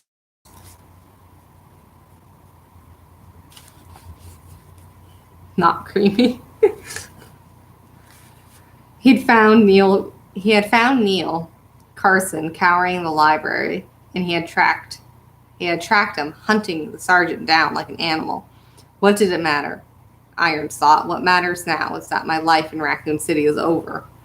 All that was left, the only thing he had to hold on to, was, of course, his sanctuary. And the part of him that had created it, the dark and glorious heart inside of his own, he had always kept. Wait, what? And the part of him that had created it, the dark and glorious heart inside his own that he'd always had to keep hidden away. That part was free now. Irons looked at the corpse of Beverly, laid out across his desk like some delicate and fragile dream, and felt that he might be torn open by the feelings of fear and doubt that raged inside him. Had he killed her? He couldn't actually remember. 10 years ago, he thought. 10 years ago, I was her Uncle Brian. What have I become? It was too much. Without taking his gaze from her lifeless face, he pulled up his loaded gun from its holster and began to rub the barrel with numb fingers. Gentle strokes that reassured him somehow as the weapon turned toward him. Do it. Fucking kill yourself. His finger settled. That was me, by the way. The book did not say that. He felt that some kind of peace might be within reach. His fingers settled across the trigger, and it had been then that Beverly whispered to him again, her lips still, her sweet musical voice coming from nowhere and everywhere at once. Don't leave me, Uncle Brian." "You're dead," he whispered to himself, but she kept talking, soft and insistent. "Nothing to stop you from being truly fulfilled for the first time in your life," Beverly said. Tortured and aching, Irons slowly pulled the gun away from his stomach. After a moment, he rested his forehead against Beverly's shoulder and closed his tired eyes. She was right, he realized. He couldn't leave her. He'd promised. And there was something to what she'd said about all the things that he could do. His hobby table was big enough to accommodate all kinds of animals. What the fuck? Irons sighed, not sure what to do next, and wondering why he was in such a hurry to decide anyway.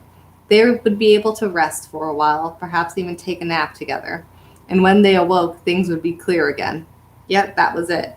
They would rest, and then he could sort things through, take care of business.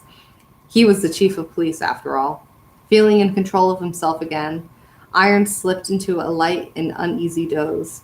Beverly's cool flesh like a bomb against his feverish brow. Gross. We don't like that. Let's see. I don't want that to be the last part that I read, so I'm going to read the next chapter.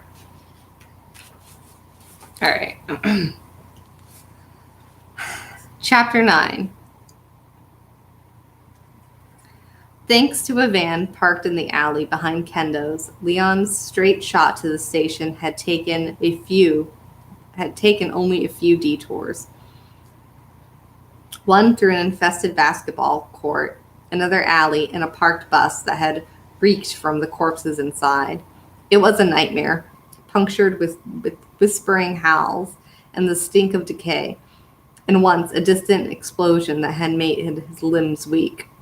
And though he had to shoot 3 more of the walking dead and was wired to the teeth with adrenaline and horror, he somehow managed to hold onto his hope that the RPD building would be a safe haven, that there would be some kind of crisis setter set up, manned by police and paramedics, people in authority making decisions and marshaling forces.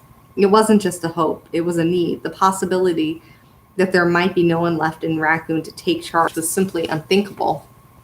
When he finally stumbled out onto the street in front of the station, he saw the burning squad cars, and he felt like he had been hit in the gut. But it was the sight of the decaying police officers staggering around the dancing flames that truly wiped out his hope.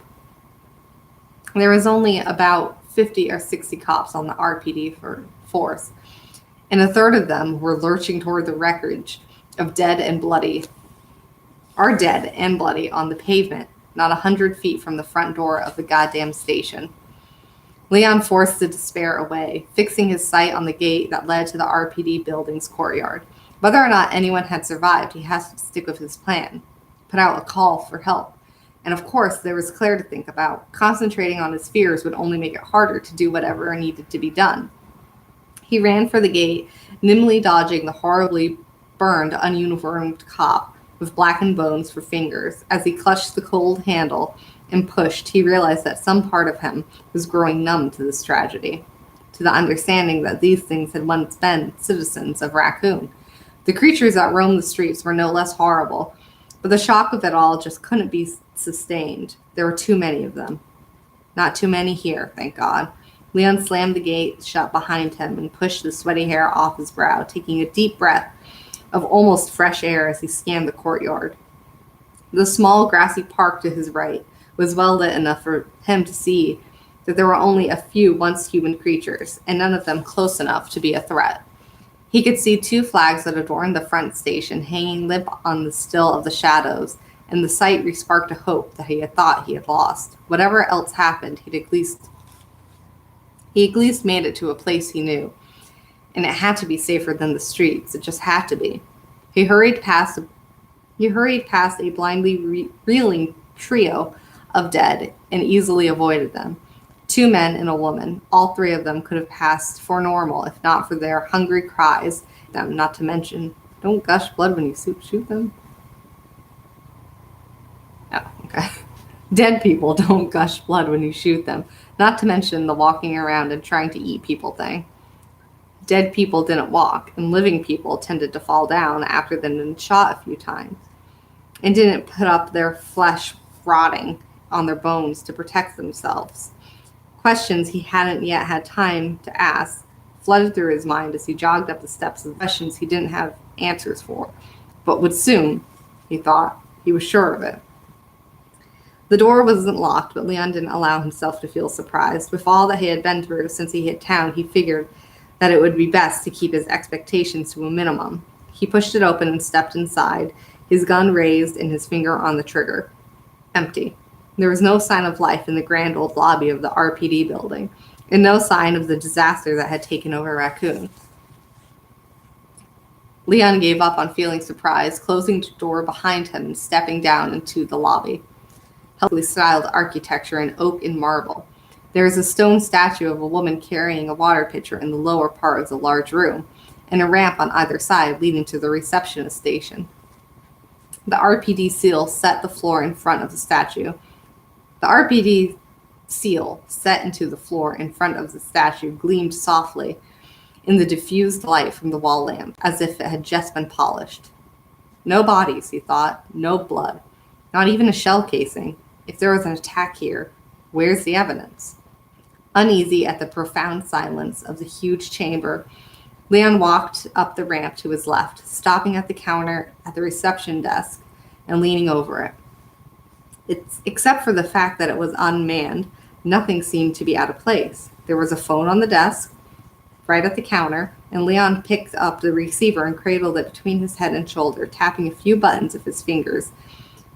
Not even a dial tone. All he heard was the sound of his own heavily thumping heart. He put the phone down and turned to face the empty room, trying to decide on where to go first.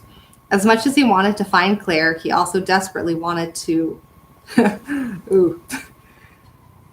Sorry, this next sentence is just amusing. As much as he wanted to find Claire, he also desperately wanted to hook up with some other cops.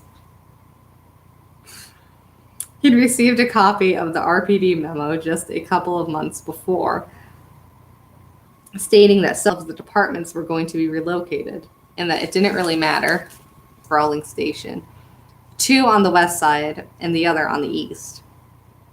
Of the 2 on the west, one led toward a series of halls and back toward the building, past a couple of filing offices and one briefing room. The second opened into the ununiformed officer squad room with lockers, which then connected in the corridors near the stairs to the second floor. The east door, in fact, the whole east side of the floor, was primarily for the detectives. Offices, interrogation, press room. There was also access to the basement and another set of stairs on the outside of the building. Clara probably came through the garage, Leon thought, through the back lot of the roof. Or she could have circled around and come through the same door he had, assuming, of course, she even made it to the station. But she could be anywhere. And considering the building took up almost an entire city block, there was a lot of ground to cover. Finally deciding that he had to start somewhere, he walked toward the squad room for the cops, where he knew his own locker would be. A random choice, but he'd spent more time there than anywhere else in the station, interviewing and working through scheduling. Besides, it was the closest, and the tomb-like silence of the oversized lobby was giving him the creeps. The door wasn't locked, and Leon pushed it open slowly, holding his breath and hoping that the room would be undisturbed and as orderly as the lobby. What he saw instead was a confirmation of his earlier fears. The creatures had been there, and with a vengeance. The long room had been trashed, tables and chairs splintered and overturned everywhere. Everywhere he looked. Smears of dried blood decorated the walls, splashes of it in tacky trailing puddles on the floor leading toward... Oh man, says Leon. The cop was sitting against the lockers to the left, his legs half hidden by a smashed table. At the sound of Leon's voice, he weakly raised one shaking arm, pointing a weapon vaguely in Leon's direction, then lowered it again, seemingly exhausted by the effort. His midsection was awash with oozing blood, his dark features contorted in pain. Leon was crouching to his side and 2 steps, gently touching his shoulder. He couldn't see the wound, but there was so much blood that he knew it was bad. "Who are you?" the cop whispered. The soft, almost dreamy tone of his voice scared Leon as much as the oozing wound and glassy look in his eyes. The man was slipping fast. They'd never formally met, but Leon had seen him before.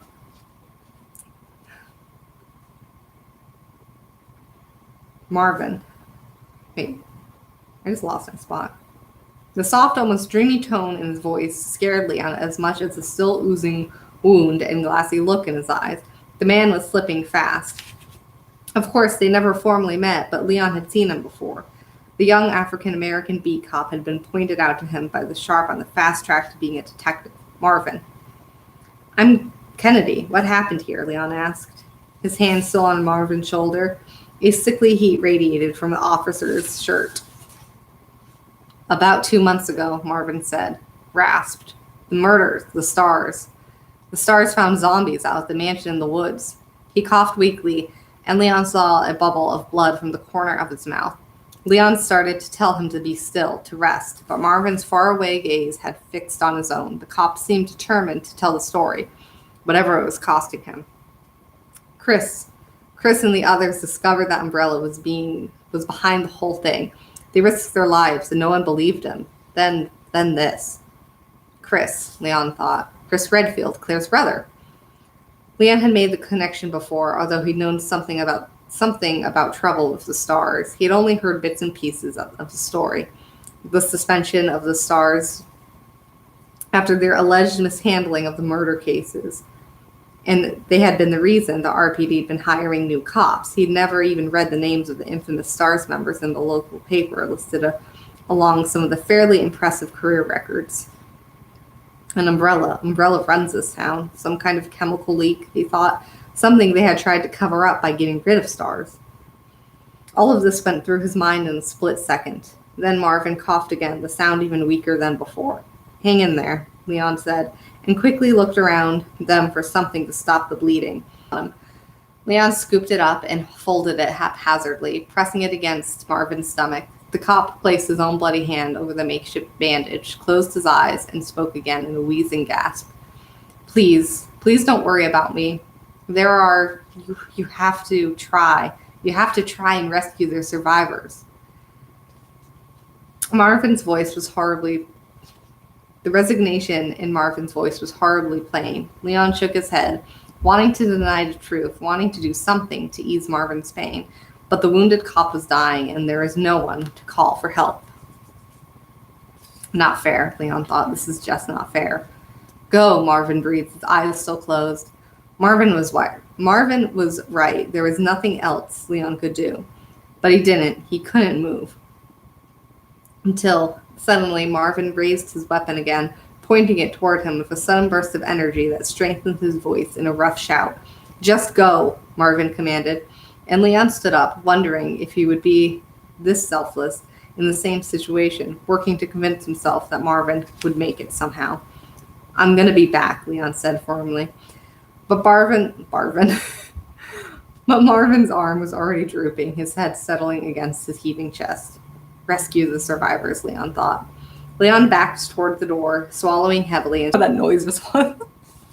Official or not, he was a cop. If there were no other survivors, it was his moral and civic duty to try and help them. There was a weapons store in the basement near the parking garage. Leon opened the door and stepped back into the lobby, praying that the lockers would be well stocked and that there would be somebody left for him to help. Oh, Leon, always wanted to help someone. All right, so I am going to stop there. I mean, I don't know. There's like one more chapter that would bring me to where I actually did want to stop, but it's kind of long. The day. My voice is also like giving out, so. All right, well, thank you to everyone who popped in and said hi. I appreciate it. Hopefully it will be within the next couple of days. So I hope you guys enjoyed this novelization of Resident Evil. It's very fun. I love it. I think it's a great book. And I post on my Instagram when I am going to do the next reading. I don't think it's going to be tomorrow or Wednesday because I work. Maybe on Thursday or Friday, maybe. Anyway, I hope everyone has a good day, and bye.